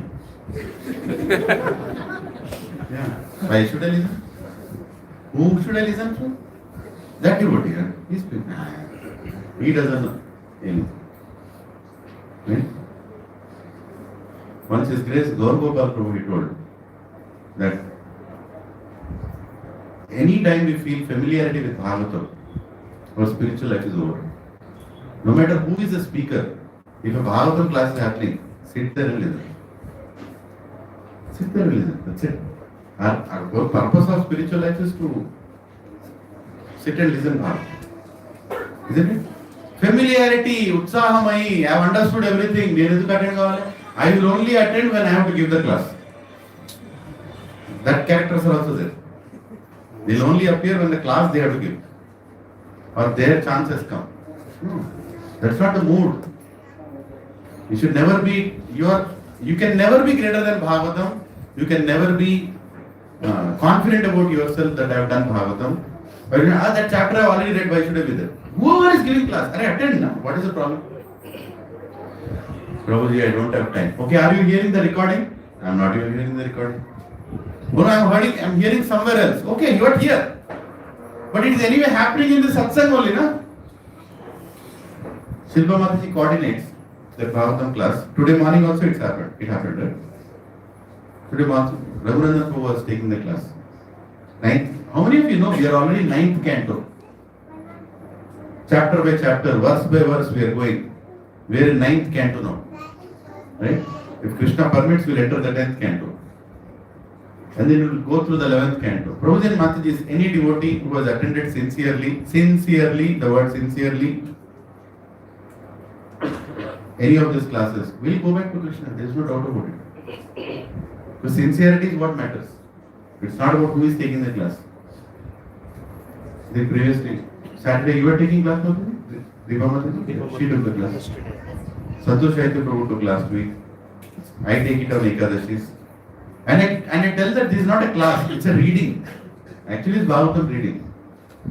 We read the verse, we read the translation, we read the purport. If there is anything to discuss, we discuss. Otherwise, it's just going and going. It's a pravaha, Bhagavata pravaha. Right? And we should attend. How great feeling it will be that we as a whole satsang have once together read Bhagavatam. Kitna acha lagega? And you are part of it. You can still be part of it. Don't worry if you have been not attending it. It happens every Saturday, Sunday, 7 o'clock to 7 to 8:15, something like that. In English it happens. Right? So attend, na? What is there? Give that one some time. Attend. It's on Zoom, by the way. You can attend. It's not like you're going person. On Ekadashi this happens, from same, whichever weekday also it comes. 7 to 8. I have a class at 8 o'clock on every Saturday. So I try to attend till 8 o'clock and after that I go. But that consistency, that sincerity should be there. I should attend the class. I should be there. God knows, Krishna knows, what is He going to tell out of the class for me? Through a devotee. We heard the examples, right? Great sannyasis helping each other, preaching each other, serving each other, learning from each other. Why can't we learn from each other? Right? Anyway, so here is Utsahamai. Utsahamai means false confidence in spiritual life. We should be very careful, brothers and sisters. Yeah. Like we think that we have mastered something. False ego comes immediately. You're doing arti. And one person is, Mataji, actually you should, Seshnag will come out. I am doing arti for such a long time. Who are you to tell me? So okay, listen, na. Maybe the devotee can be wrong also, that's okay. But he wants to give you something, you can hear. Like there can be contradictory details sometimes. Like I gave the example of Giriraj Swami Maharaj and Jayabhadra Swami Maharaj. Both are right sometimes. When we do argyam, when we offer water, to the Lord, as part of the arti, we do 3 times on the head and 7 times on the entire body.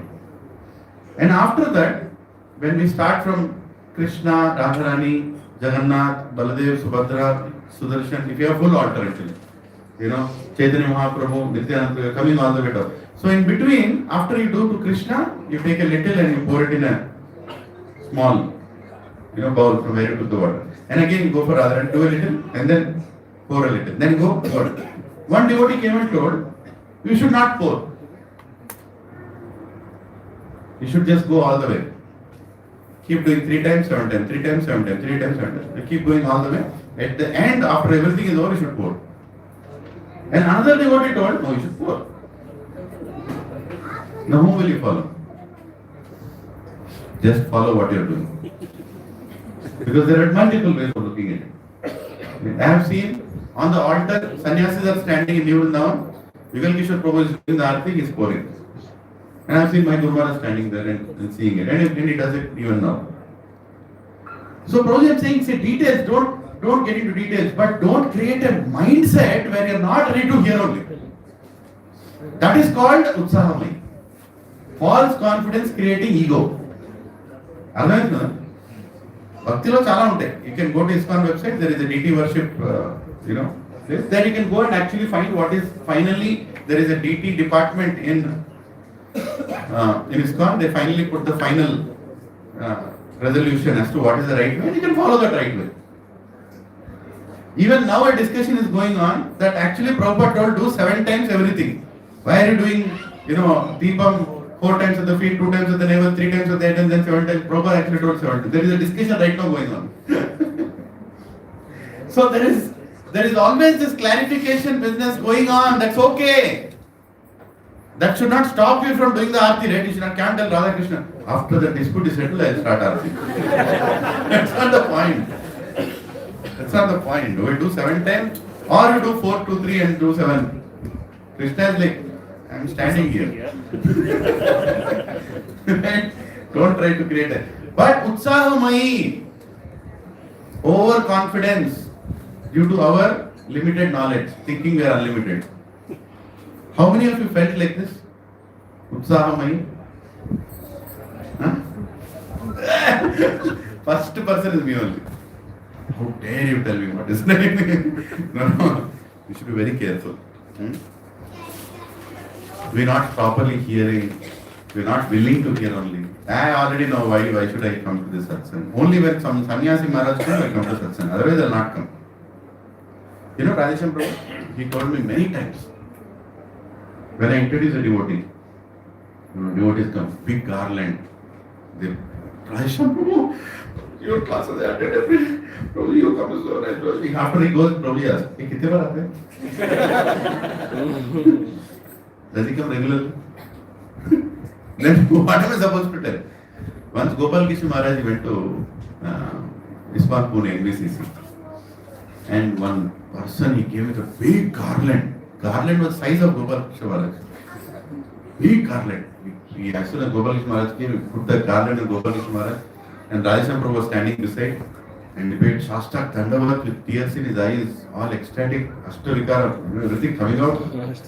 And Gopal Krishna Maharaj embraced him, oh nice, Prabhu, and Radhesham Prabhu told Prabhu he contributes a lot to the temple, yeah, very nice. And then Maharaj left. Next time he came, again, big garland. Whenever Maharaj comes, that big garland has to come and that Prabhu has to bring. And then he asked Radhesham Prabhu, Gopal Krishna Maharaj, this devotee, he always does this service in the temple. Then Radhesham Prabhu told, Maharaj, whenever he comes, he comes. Then Maharaj told that person, you come here. This garland doesn't please me. If you come regularly and serve Radhesham Prabhu and Radha Vrindavan Chandra and the devotee, that is more pleasing for me. Don't try to flatter a sannyasi with your chappan bhog or your big garland. What business they have? Their business is to make us Krishna conscious. That's all they care for. This is all that Bhakti Raghav Maharaj doesn't know me. But he speaks to some other people, he says, oh, that cow man. That cow man. Srila Prabhu told, Maharaj remembers you as cow man. Said, okay, Maharaj remembers, not that's enough. Whenever Maharaj comes, we bring a cow. And Maharaj does the arati of the cow and then he comes and says, so he remembers, okay, that cow. Okay. So he's related to the cow. Because he wants us to become conscious that cow is very dear to Krishna. Cow is the integral part of Varnashrama system. Right? So Prabhupada Mata is very important that we should not become too confident about who we are. We are in a learning phase forever. Whether you are sitting down or sitting on a Vyasasana, the learning phase continues. Utsahamai. Don't become too overconfident. Can you all remember this? One of the obstacles in devotional life in Bhajana Kriya is Utsahamai. Utsahamai means what? False confidence or overconfidence. Are you ready for the next one? Yes. Okay. It's called Ghana Tarala. Ghana Tarala. Can you all repeat? Ghana Tarala. Unpredictable behavior. One day in ecstasy, one day in fantasy. God knows what's going on. Unpredictable behavior. One day ecstatic chanting, second day full suffering chanting. Krishna is also suffering. Don't chant. Putra. Don't chant my name like this. So unpredictable behavior. You should be very, very, One day I'm very sincere. Even before the class started, already sitting here waiting for the Prabhuji. One day Prabhuji is waiting for you. Right? So there is no consistency, unpredictable behavior. Unpredictable behavior. You all want to please your Guru, right? Everybody wants to please the Guru. Do you know what is the top priority of a Guru? Okay, what do you think pleases a senior devotee? Sincerity, we discussed. Or how do you show that sincerity? Or let me change the question. If a senior devotee sitting here, Krishna comes and says, today, 23rd November, 5 people I will take. Give me the names. If that happens, whose names will that devotee give? Huh? You tell me, what do you think impresses? We did this once in Jewel, no? Yes, yeah. Sorry if it's a repeat. Yeah. Once I was taking class in my own Jewel, I did the same thing. I'm asking a fundamental question. Whose names will that devotee remember when this question comes? When he is praying to Krishna, whose names will he remember?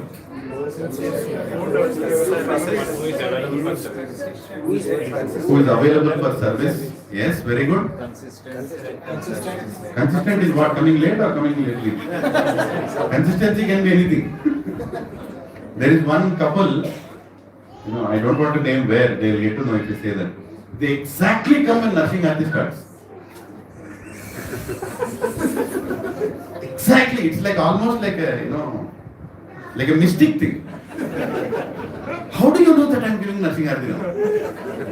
I can finish a class at 10:30, I can finish a class at 11 o'clock. Even I don't know when I finish the class. But when I start Nursing Arti, both of them appear.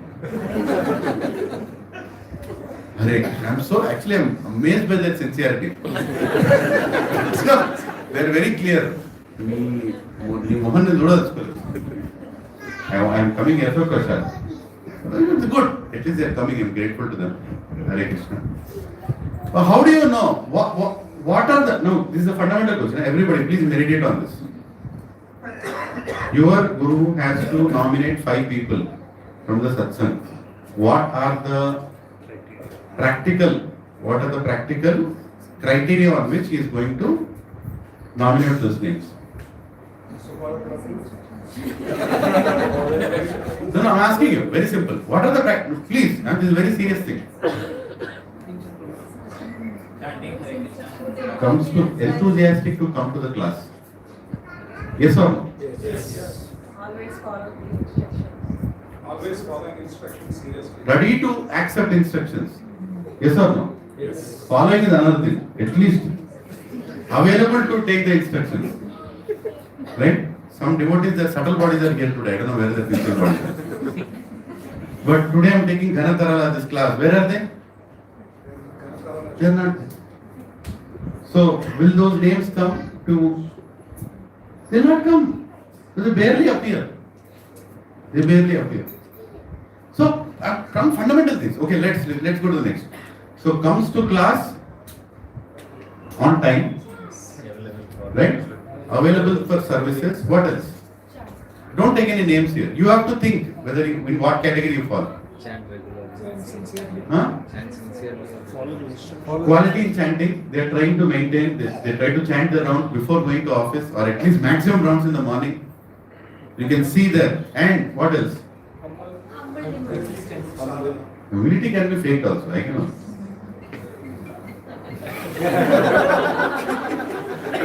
That cannot be faked. Once devotee asked, as well as Radhanath Maharaj, Maharaj, what is humility? His answer blew, the mind of it. Maharaj said, if you stop sense gratification, that is humility. After that, no more questions. What can you say? That's the essence, right? Humility means I am here to serve Krishna. The sense gratification means I am not humble. If I am gratifying myself, I am not humble. As simple as that. You don't need a research on that. Anyway, that's not the point. So, what is the first one? Coming to class regularly. Coming to class on time. That means that shows your enthusiasm, right? After the class has started, then you come and sit, okay, again I pay, again I'll go after some time. Prabhuji always, why in our format there is Kirtan before the class, Prabhuji and Mataji? Prepares the consciousness. You can't go to the class after the Kirtan. What do you understand? Nothing you understand. Kirtan is very important. We should attend the Kirtan. We should prayerfully beg Krishna that I have come now to sit, I've come now, you allowed me to come, I am sitting in the class now, please prepare my consciousness to accept what is going to come through the devotee, your words are going to come, please prepare my consciousness. Kirtan is very important. You can't go to the class and say, Kirtan ayipayina tarvata kuchuta. Sannyasis or senior devotees, they look for this only, right? Huh? Say same thing in your office also, right, Baba? If you have to promote somebody, what will you look at? Coming to office, doing work, interested in work. Is it not? Huh? Will you give the best dressed person promotion? White kurta, white khandwa, white dhoti. Will you give? Will you go back to garden just by wearing white clothes? Yamadutta will come. White yeskuna kada? No. You wear white or red or blue. They will take you to the right destination. Point is very simple. Externals. What shows sincerity? How do you measure? Come on, let's finish this. What other things come to you only tell? Coming to class on time, enthusiastic to come, coming regularly. What else? Who participate in service to Krishna heartfully. Yeah. Who is sincere and who is enthusiastic to participate in service? Eagerness is shown, right? You're only telling the right answers. You're telling me. What else is there? Reading Prabhupada books. This devotee never reads Prabhupada books. He is doing lots of service, but he is never reading Prabhupada books. Will that please the senior devotee? If somebody comes and says, Prabhuji, I have read entire Bhagavatam, that will register in the mind of the senior devotee. That will immediately go. Krishnanand Prabhu, Krishnanand Prabhu? He asks, how many are chanting 16 rounds? Whenever he comes in, if they say, I am chanting 16 rounds, he please obey the house. I am so grateful you are chanting 16 rounds. That is the only criteria. You take him in a BMW car, you do whatever. If you are not chanting 16 rounds, he is not that pleased, because that's what they want to give, right? Prabhuji and Mataji, this is not external business. Please, we have to be sincere on fundamentals. We are here to read Prabhupada books. We are here to hear classes, not in Zoom, not online. Em radu. telling you. I'm giving it online so that you can refer to this class later. Not for you sitting online all the time. No, that's not the point. Zoom, don't depend on Zoom. After that, if you hear Zoom classes, Zoom Bhakti Shastri, Zoom Bhakti Vaibhav, Zoom Bhakti Zoom, after that you go to Zoom Planet. You'll sit there. And you can't see anybody in Zoom Planet because everybody's windows are closed in Zoom. You'll see black everywhere. Then you'll say, na Bhakti Shastri,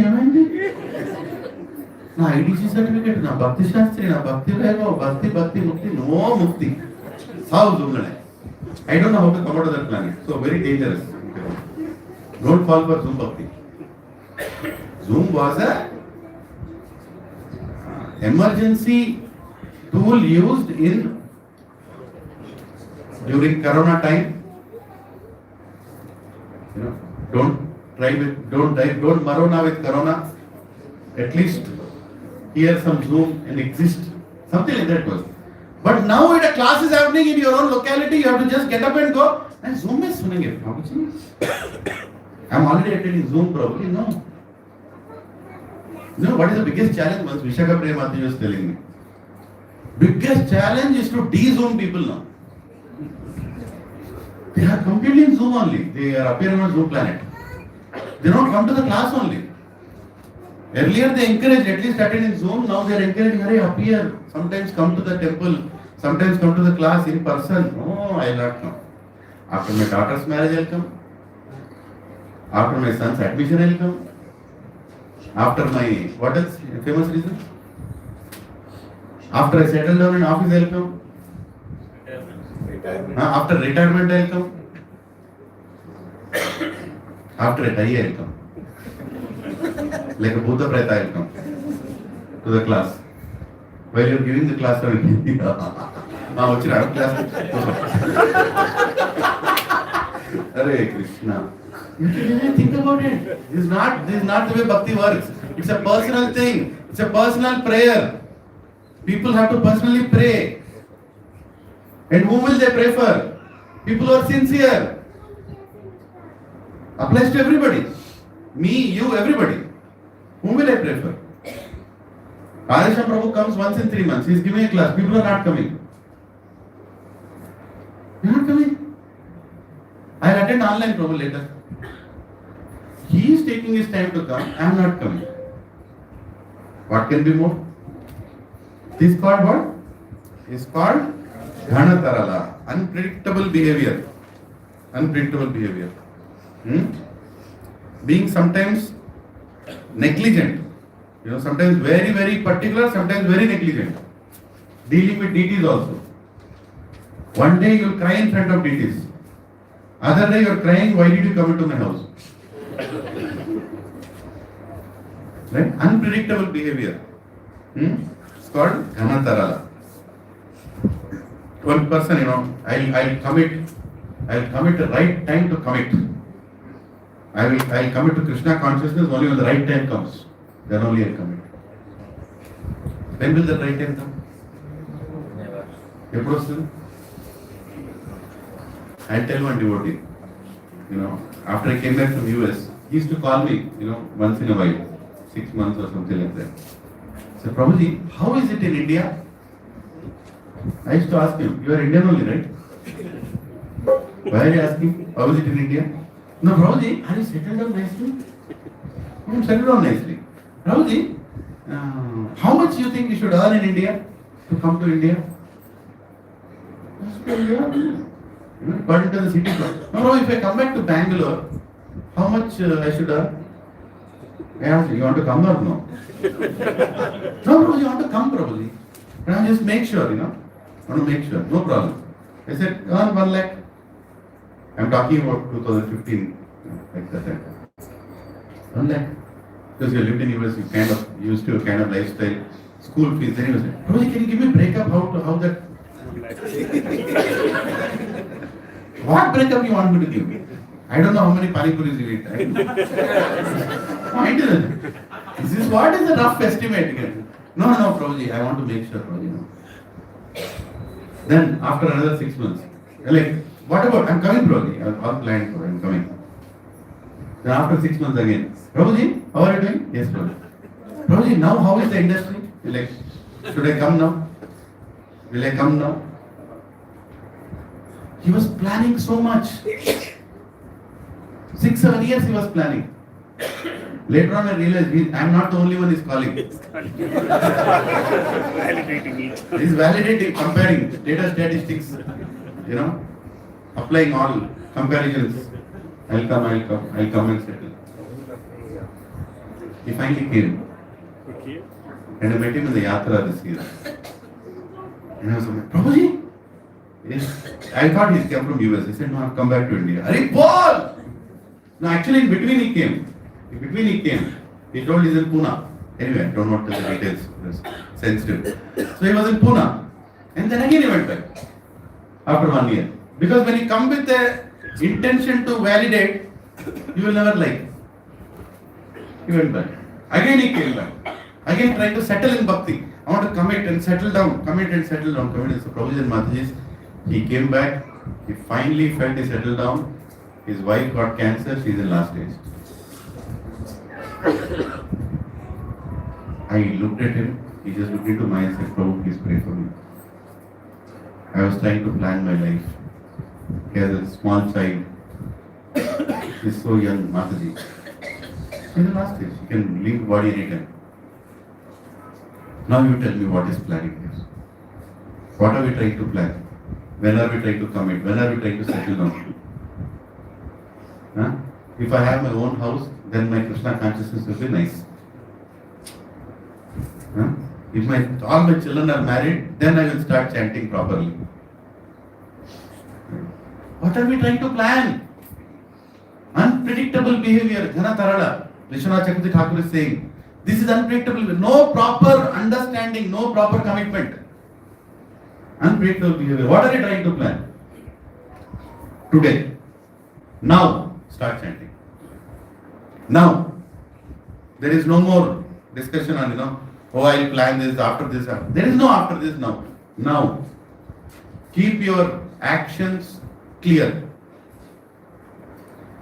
In front of Krishna, in front of Guru. Right? Too much planning, too much baggage. Try to decrease the baggage. Keep it simple. Too many material considerations.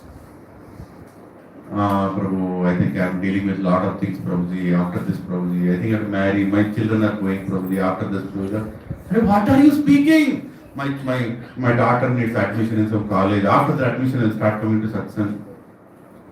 I can literally, Prabhuji, in the last 15 years, I have seen so many devotees. They go like a rocket in the beginning. Then they become like aeroplane. Then there is a parachute. Then they land. Then they are like a snail. Then they are thrown, they go inside. They are not to be seen only. On Guru Purnima, Prabhuji, you are Guru Purnima. Come to class regularly. That itself is a great service. They are vanished. Finished. Gone. I don't know.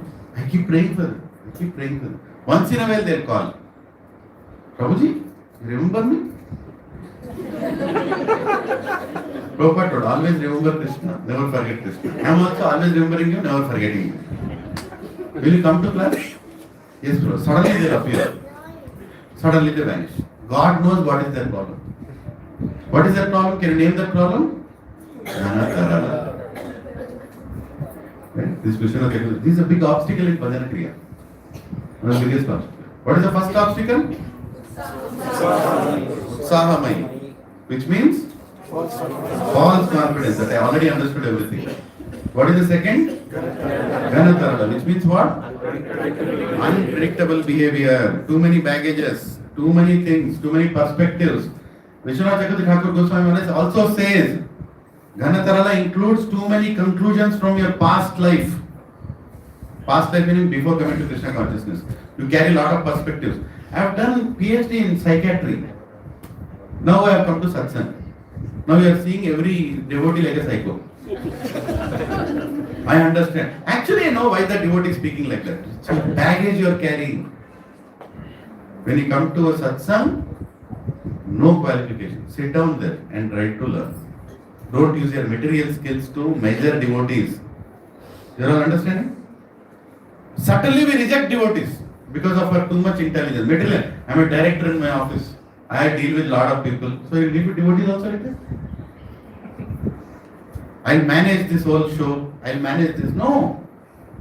Managing devotees is a very difficult process, Madhurya. You're dealing with devotees. Dealing with devotees is very, very difficult. Why? Because they are serving Krishna. They're in different moods. Lord Ram was dealing with monkeys. One monkey went and, when before the war started, there was a discussion going on. How should we attack and this and that? Sugriva got so angry. He jumped to Lanka, went to Ravan, slapped him. Something like that. I heard from a sannyasi. And immediately came back and like, Lord Ram said, hey, what are you doing? This is not etiquette. There is a protocol.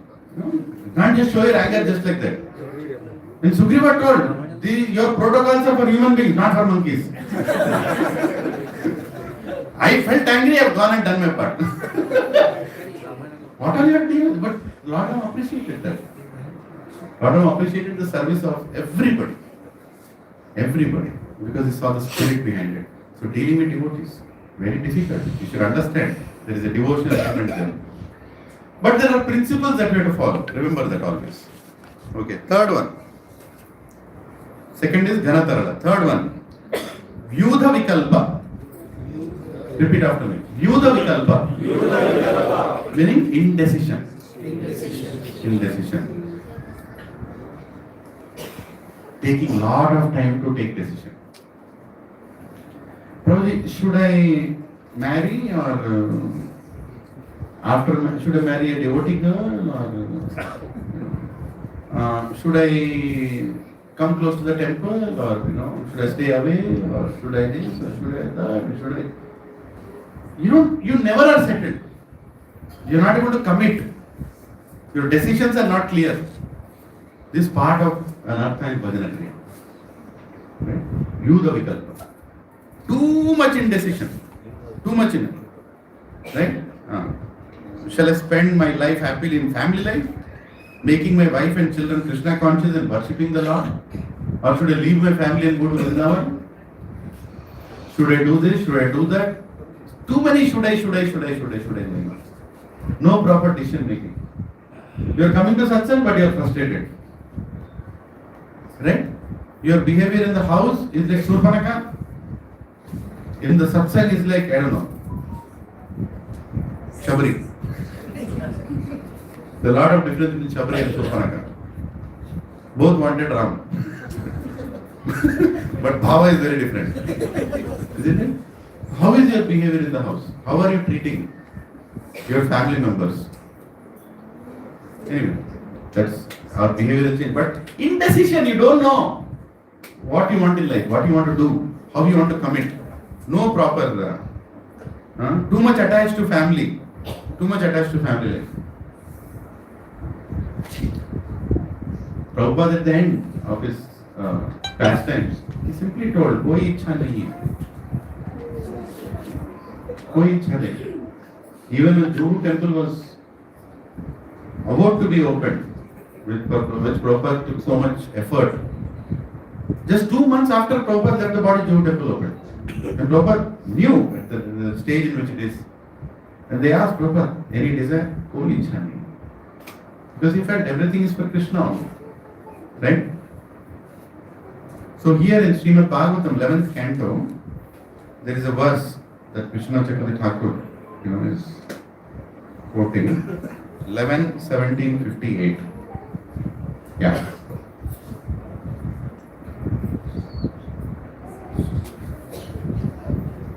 Evam grahasya क्षिप्ता हृदयो मूढधीर अयम् अतृप्तास्तान् अनुज्ञायान्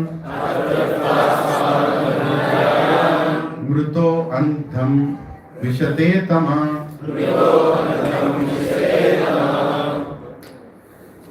Translation. Thus, because of his foolish mentality, a householder whose heart is overwhelmed by family attachment is never satisfied. Constantly meditating on his relatives, he dies and enters into the darkness of his devil. Hare Krishna. Right? Indecision. You want family? What family you want? Material family? Spiritual family? Right? What exactly you want? No decision. I want both. Devotees kuda kavale, amalakkalu kuda kavale. Right? We are not against relatives, but you should, at some point it should be clear who are the most important people in your life. Family means what? Define family. I mean, like in your family, who are the most important people? Huh? Your parents, spouse, children. That's it. Stop it there. Stop it there. Don't extend it further. The other day, my mother was doing Aarti. I'm just giving an example. I'm just giving an example. She was doing Aarti. I was sitting and chanting there. My wife is cooking. My children, one got up, one is in toilet. This is the situation. Maid in the house everywhere. It's going, I don't know what's going on. One call came on our mobile. Somebody called on our mobile. And immediately, call means, Guru, I will not listen. Call immediately, I will listen. She kept the Aarti down. And she just endeavored to go. I'm not, it can happen to me also. I'm just telling you an example. I immediately stopped and said, I don't want to know.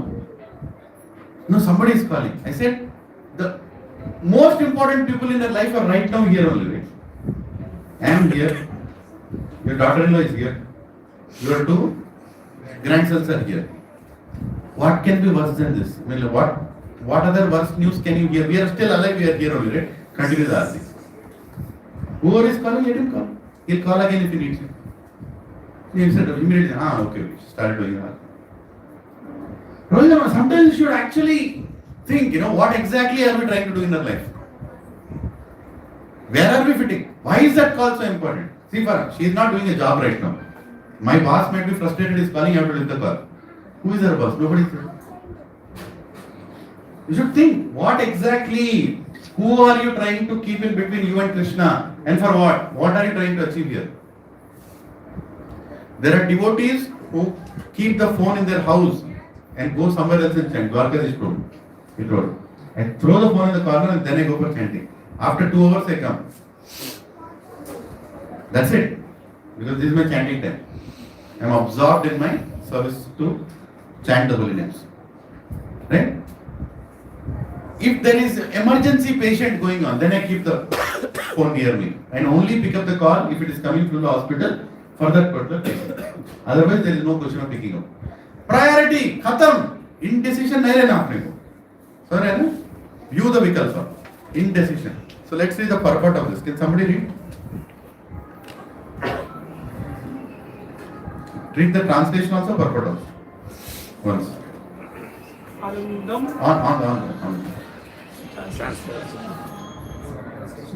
Thus, because of his foolish mentality, a householder whose heart is overwhelmed by family attachment is never satisfied. Constantly meditating on his relatives, he dies and enters into the darkness of ignorance. Constantly meditating. Okay. Can somebody else read the purport? Yeah. Can read. Hare Krishna. Hare Krishna. We'll end with this. Yeah.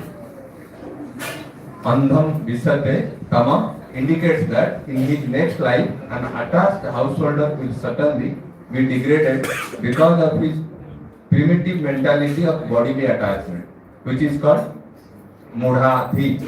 In other words, after enjoying the sense gratification of considering oneself the center of everything, one enters into the lowest species of life. Somehow or other, we must fix our minds on Lord Krishna and come out of the darkness of ignorance to our real life in Krishna consciousness. Thus end the purpose of the humble servants of this divine grace.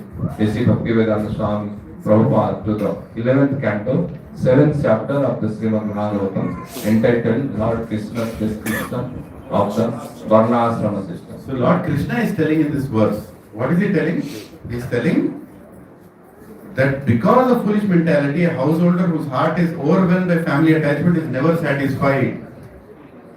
Too much family attachment, never satisfied. Constantly meditating on his relatives, he dies and enters into the darkness of ignorance. Krishna is telling. See, today, I'm just giving an example. Some of my relatives called me. They wished me. One of the relatives called me, hey, today your birthday, I will celebrate, come. I said, okay, I am already celebrating in Bhakti Center, Dechivoli. Why don't you come? No, I will meet someone. You think I should value that relative? I have a fundamental question. He can be my cousin also, my brother also. Blood relative. How many blood relatives you have?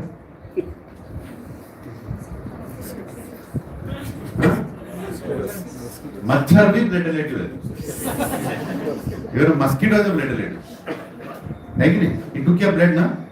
Your blood is sucking, na? Blood relative. You should understand who is really a blood relative. Machhar or who? Right? So simple fundamental. You called me, happy birthday, okay, very nice. You want to celebrate my birthday, okay, very nice. But you don't want to come where I am celebrating. Not very nice. What is the problem? If you love me, you should come. Again, at least on my birthday I should have a choice, na, where I want to celebrate. I want to celebrate here. Why don't you come? This ఉండదు కదా తెలంగాణ ఇది ఉండదు కదా. What is this? The symbolic of bottle, alcohol bottle. ఇది ఉండదు కదా. ఇది ఉండదు కదా. ముక్కలు ఉండవు, బాటిల్ ఉండవు. ఎందుకు రావాలి? So what do you want? Me or your enjoyment? What do you want? Prabhu's and Mataji's, we should recognize this. Otherwise it will be indecisive throughout. You, the Vikalpa, will continue throughout our life. Throughout our life. We'll never understand who are we attached to. Unnecessarily, we'll keep attachment with unnecessary people. Forget about your family name. I am this, I am that, I am this. We only have one family name. What is that family name? Srila Prabhupada's family. Khatam. Let's end the matter here. Right? Any other relative, you want to come to the Srila Prabhupada's family? Very nice. Subhara Prabhu preaches to his entire family. And some of them have got ready for initiation also.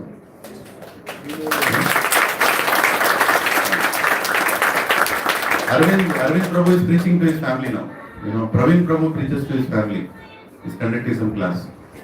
Those people who are coming there are actually people who love you, who trust you, who want to hear from you, or want to make progress. They are very important progress. Remaining all people are machhar. That's all. You don't have to kill them, allow them to go and suck somebody else's blood, not your blood. Our blood is very precious. And we are going to give every drop of it in service of Srila Prabhupada. Don't give it to any mosquito relatives. I'm telling you, there's no point. They'll not even come and cry when you die. There's no point. And there is, okay. So, there is one more verse Acharyas have got. I have quoted here. 10:14:36. Yes. Tavat ragatya snetas. Tavat ragatya stenas. Tavat kara graham graham. Tavan moho Agnir Nigado Yavat Krishnana Tejana. Translation. Can somebody read the translation? Prabhu? Hare Krishna. My dear Lord Krishna, until people become your devotees, their material attachments and desires remain thieves. Their homes, remain pleasant, and their affectionate feelings for their family members remain obstacles. Hare Krishna. 10th canto. This is being discussed. Huh? My dear Lord Krishna, until people become your devotees, their material attachments and desires remain thieves. They are like thieves. Their homes remain prisons. And their affectionate feelings for their family members remain food shackles. Purport. Let us hear what Prabhupada is saying. Can somebody else read? Yes, we already read. No? You read? Purport. Apparently, the resident of Vrindavana, the abode of Lord Krishna, are simple householders engaged in ordinary affairs such as herding cows, cooking, rearing children, and performing religious ceremonies. However, all these activities are intensely engaged in the loving service of Lord Krishna. The resident of Vrindavana perform all activities in pure Krishna consciousness and thus exist on the most exalted platform of liberated life. Otherwise, the same activities performed without Krishna consciousness continue ordinary bondage to the material world. Thus, one should not misunderstand the exalted position of the resident of Vrindavana, nor should one consider oneself highly religious simply because one performs ordinary domestic affairs very enthusiastically. But without Krishna consciousness, by focusing our passionate attachment on our family and society, we are completely deviated from the progressive path of Krishna consciousness. Conversely, if we engage our family in the loving service of Lord, our endeavors to maintain our family become part and parcel of our progressive spiritual duties. In conclusion, by studying the extraordinary status of the resident of Vrindavan, we can see that the essential quality of their lives is pure Krishna consciousness. The rendering of loving service to the Lord without a trace of material desire or mental speculation. Such loving service to the original personality of Godhead immediately creates the atmosphere of Sri Vrindavan Dhama, the kingdom of God. Hare Krishna.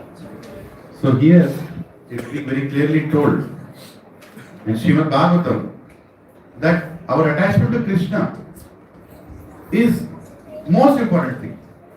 Then comes family, then comes anything. There is no end to it, bro. It is called Sansara Bija Mandakupam. Especially all of us are grahasthas here. There are no brahmachari. It's not a brahmachari class.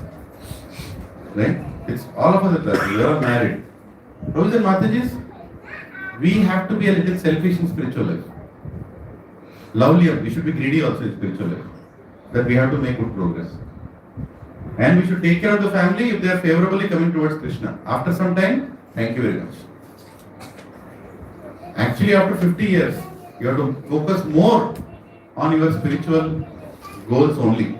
Start handing over.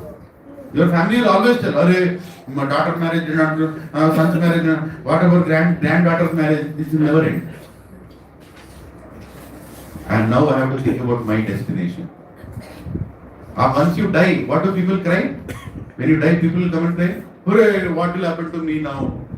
He is gone now." Right? That time also they are thinking about their destination. Who is crying about your destination? Who is crying there asking, "Where did he go? Did he go to the right place?" No, nobody will cry. This world is a selfish place. Whether it's a wife or husband or children or anybody, including parents also. You are coming towards 50, you are still alive when you are 50. I'm 1 year more away from 50. But you should start thinking about your next destination. If you don't think about your next destination, then somebody else will think about your destination. We have to become focused. Right? View the vikalpa. No more indecision. No more indecision. I'm not telling avoid family. I'm telling choose your family. And try to be focused on what you're going to achieve. And this is Vishnawatha Chakravarti Thakur Goswami Maharaj is telling this is a great obstacle in Bhajana Kriya. What is the first obstacle? Utsahamai, overconfidence. I already know everything. What is the second obstacle? Dhanatarala. Means what? Unpredictable behavior. What is the third obstacle? You the vikalpa. Indecision. I am not able to make decision. Everything is important for me. Everything is important for me. Right? While the offering is happening, we just read one more verse quoted in this regard. No. This is a different one, not this one. This one. It's okay. Here there is another. Here it is being told in one place. I forgot to note the scripture. The verse. It says, please hear me attentively. Oh poor elderly parents, aho me pitarau vridhau, and my wife with a mere infant in her arms, bharya balatmal, and my young children, atmaja. Without me, they have absolutely no one to protect them. Anathamam vrite dina, and will suffer unbearably. Dukkitaha. How can my poor relatives possibly live without me? Katham jivanti dukkita. This is what a person is thinking at the time of death. How will my wife live? How will my parents live? How will my children live?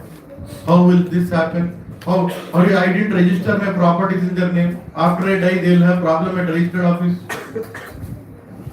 I didn't write my free will. I didn't write my will. You don't have free will. What will you write? Huh? You are thinking too much. You are like shackled in this whole cycle of things. You following? These all things, this attachment to your family, these thoughts of insecurity, these yoga kshemam thoughts are the biggest obstacle.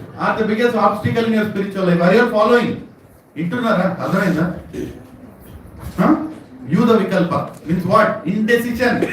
You are not able to decide whether I should commit now or after some things I should commit. Vishnawatha Thakura is saying very, very big obstacles that will come in all our spiritual life. Prabhupada, how many are facing these obstacles? Now, then, this, that, right? So, there are 3 more which we will cover next week. I will stop it here. So, we are discussing Madhurya Kadambini, 6 obstacles in Bhajana Kriya, and we discussed 3. One is Utsahamai, Dhanatarala, Yudha Vikalpa. Right? In English, what does the first one mean? False confidence. Second one? Unpredictable behavior. Third one? Okay. Now any reflections? What is your takeaway from today's class? Let's do some manana and nididhyasana. Contemplation and understanding. Where is the mic? Anybody wants to say anything about these 3 or what is your takeaway from today? No takeaway? Yes, sir. Surya came little late, but from these 3 points, I want to clear whatever I understood. Like, it should be like a focus on our decision, like what we have to be in our life, and take decision clearly and then clear in our mind. But from that, we should not be overconfident of any knowledge we have. We should always be in a mode of learning that we should learn from anybody, whether it is a higher position, lower position, or same. Correct. And third one is like we should Indecision. Yeah, indecision. Yeah. No, indecision I already yes. So unpredictable Behavior. Sometimes ecstatic. Sometimes. So we should be like focus on one path. If we are following, then we should remain on that path. Don't change every time. There are switch according to your way and like it will be like follow, not totally freedom, but we should like follow and stick on our path. If we are following the Krishna consciousness, we follow. Very good. Your good name, Prabhu? Sonu. Sonu. Where are you coming from? Kondapur. Kondapur. Very good. Very good. Thank you. Thank you for coming. Anybody else? Any reflections? I'm not telling you to repeat what all. Any reflections? What is your takeaway? Yeah, probably. Yeah, you can. Prabhuji, You can pass the mic. never settle in this Answer material nice. life, so no point waiting for the right time. Can you? You can never settle in this material life, so no point waiting for the right time to start any spiritual activity. Hari Bol, Hari Krishna. Thank you, Prabhu. Yeah. Any other Mataji's, Prabhuji's? Overly attached to the material life. Hare Krishna Prabhuji. Overly attached to material life. Yes, Prabhu. So, one more thing what I understand with all this thinking, that this is not applicable only to bhakti, but every part of your life. Yes. Whenever you see a silver bullet, you run behind it, and when you see a golden bullet, you run behind that. Hari Krishna. Yeah, Correct. so only thing I want to know like what you have, because it's a very common human behavior. It's not with you, it's with everyone, right? Even great acharyas who we read the stories, right? They always some way they are diverted. They divert to other things, then they come back again, right? So what as an individual, what should be doing to avoid all those things? Yes. We'll discuss in next class. But that is the answer also Vishnawatha Thakur gives. Don't worry. He's making us aware of the obstacles. At least. Yes, Prabhu? Yes, Yeah, Prabhu. Yeah. Very important is that we need to kind of go as it is. Even also Srila Prabhupada also, he used to means this is Bhagavatam from his devotees also. Even Chaitanya Mahaprabhu also sometimes somebody is not giving proper ones. His disciples used to Mahaprabhu is not giving proper, but Mahaprabhu used to he's talking about Krishna. How he is, it does not matter actually. Matter is what he is talking actually. Even also he is talking wrong or little bit of Krishna. We should that much of a humble accept those things actually. Because that is important. Because that sincerity will come. Second is that we should kind of balance, right? Whether it's very difficult for us to kind of move towards more materialism, but that should not be our goal. Our goal is to allow kind of how we can serve Krishna. This allows about Krishna. Krishna will do the arrangement. Because Krishna told, right, if you take one step towards me, I will be taking 10 steps towards you. So you should about kind of thinking about that perspective only. Because if you also have difficulty, you need to take Krishna. Krishna, this is a challenge. Please help me to get out of it. Hare Krishna. Thank you, Prabhu. Your good name, Prabhu? Ashish. Ashish, Prabhu. Thank you very much. Hare Krishna. Yes, any Mataji's? Anybody wants to comment? What you felt today? Yeah. What you learned? Yeah. One thing is, we should always be in association of devotees, Yes. not leave devotees, and take physical association of devotees. Yes. And we can please our Guru not by our material achievements, but by our spiritual commitment, like reading Prabhupada books or quality of chanting. These things. Roji, I have a question. Yeah. So Ganatarala is very common. Even we also get enthusiasm at some point of time. Like when we get good lecture, we feel very enthusiastic. We take commitments also. Try to do some days. Later again that goes down. Like sine wave or enthusiasm goes down. So what can we do when we enthusiasm is down? So that Hear good lecture every day. Sorry. I'm serious about it. You have to hear good lecture every day. Prabhu, a good lecture from a senior devotee keeps you on the path. Every day. You have to search for that and hear it. And then our spiritual life is good. Yes. Please. Yesterday after the class, we were among devotees, we were discussing something, and it was about how there are so many family challenges are there. There are so many expectations and everything. And the conclusion of all the discussion was that we forget one basic thing, that we are still in the material world. Whatever we do, it is never going to be overcome. We are simply being in illusion that by doing this much, I'll be able to overcome it, and maybe then my life will become more smoother. But as Srila Prabhupada been hammering this point again and again, that you are in this material world, just finish your business and get out of it. Hare Krishna, Hare Bol. You are 55-year-old and somebody calls and says, I think if you reinvest this property, it will really increase in value. What is your answer?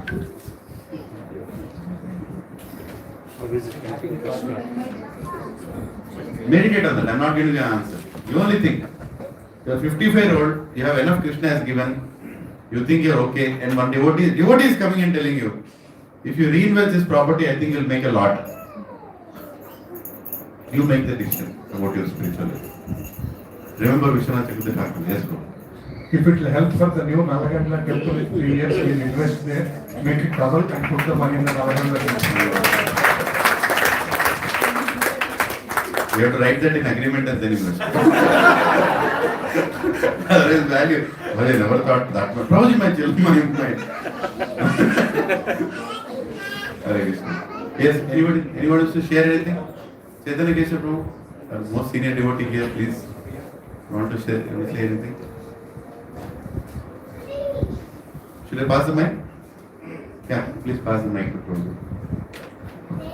Prabhuji, very senior doctor, dedicated Krishna conscious life. You know, his good wife, Mataji left, Prasanna Mataji, in between all of us. You never forget what she has done for us. Yes, Prabhu. Krishna Prabhu, you have given a wonderful talk, very opening, and this is what you have discussed there.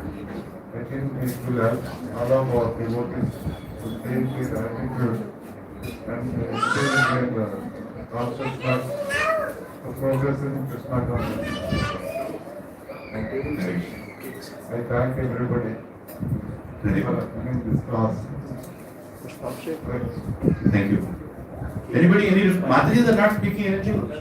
They are no Ganatarala, no Utsam. Yeah, you can pass. Somebody is lifting the hand. We'll just wrap up as they're leaving. Hare Krishna Prabhu. Yeah. We have Pushpa Abhishek now. Is that right? Yeah. So we're going to do some kirtan. Just I'll wait for 1-2 comments from Matajis and we'll wrap up. We'll continue this. Next week we'll go through 3 more. The Vishnawatha Thakura's thing. How many are eager to hear 3 more? Furthermore, to make progress. Hari Bol. Chalo. Yeah. Yes, no problem. Yeah. Srila, Prabhuji, what I understood from last class and this class, this is a big question paper for all of us. We have to introspect ourselves for each and every point. Today is the 3 points. Overconfidence. Am I overconfident? We should introspect ourselves. And am I unpredictable behavior? Am I indecisive? So when the answer comes from our heart, if it is yes, we are in this path, or no, then we are all with Acharya.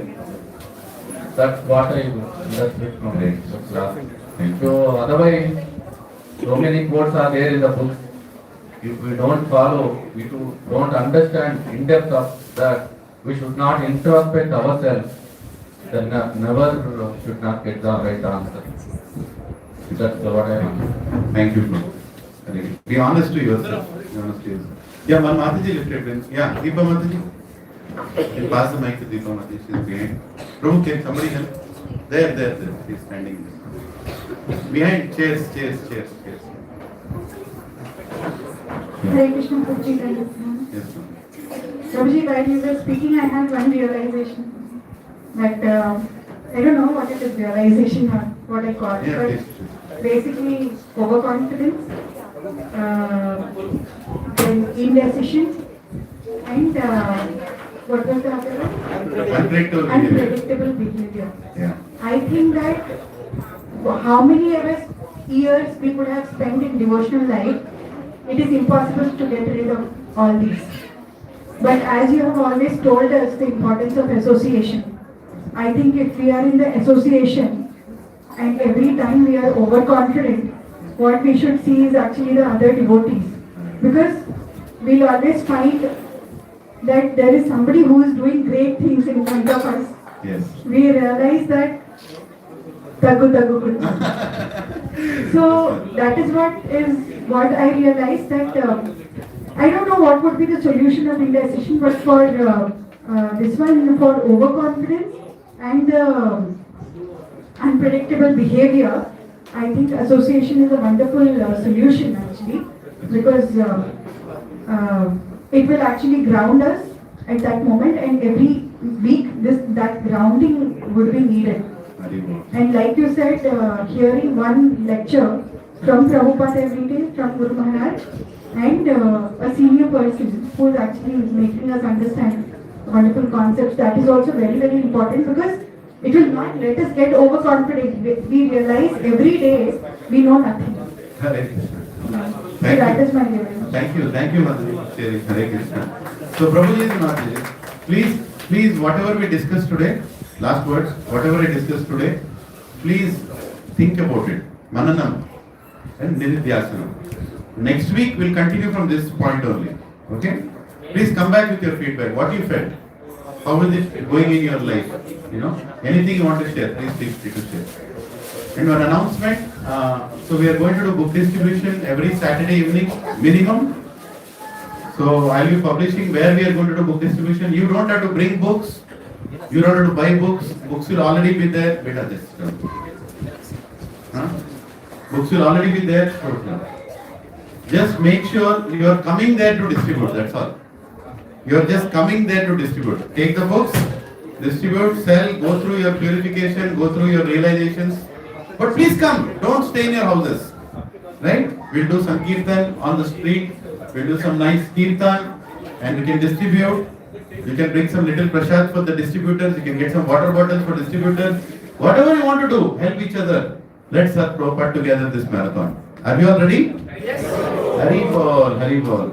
So, and wherever you are, near your house, in your office, wherever you are, at the end of marathon, towards the end, we'll also make a commitment and take some Bhagavad Gitas for our own distribution for the rest of the year.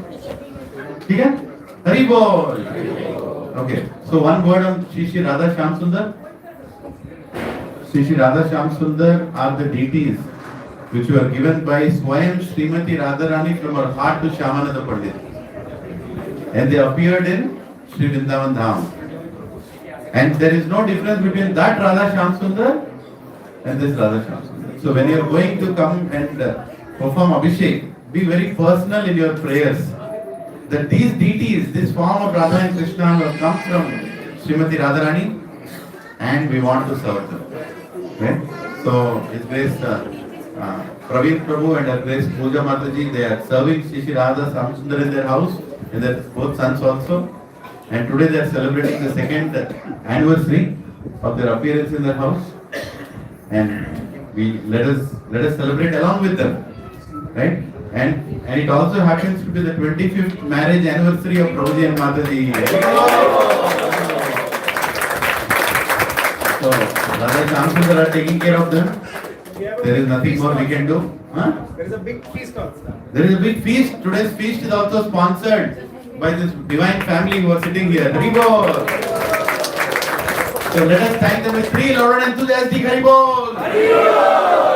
Hari Bol. Hari Bol. Shri Radha Shyam Sundar Bhagwan ki. Okay, anybody wants to do kirtan, we can start and one by one we can come and do Pushpa Abhishek. There is a small procedure. Take the Achuman. One devotee will give the Achuman. Take the flower petals nicely, form a queue for Mataji and Prabhuji's. Yeah? Hare Krishna. Prabhuji's this side, Mataji. Hare Pranil Prabhu. Yeah. Pranil Prabhu, his birthday is also there. So we'll do cake cutting also. Hare Bol. Sab chalega, don't worry. Hare Krishna.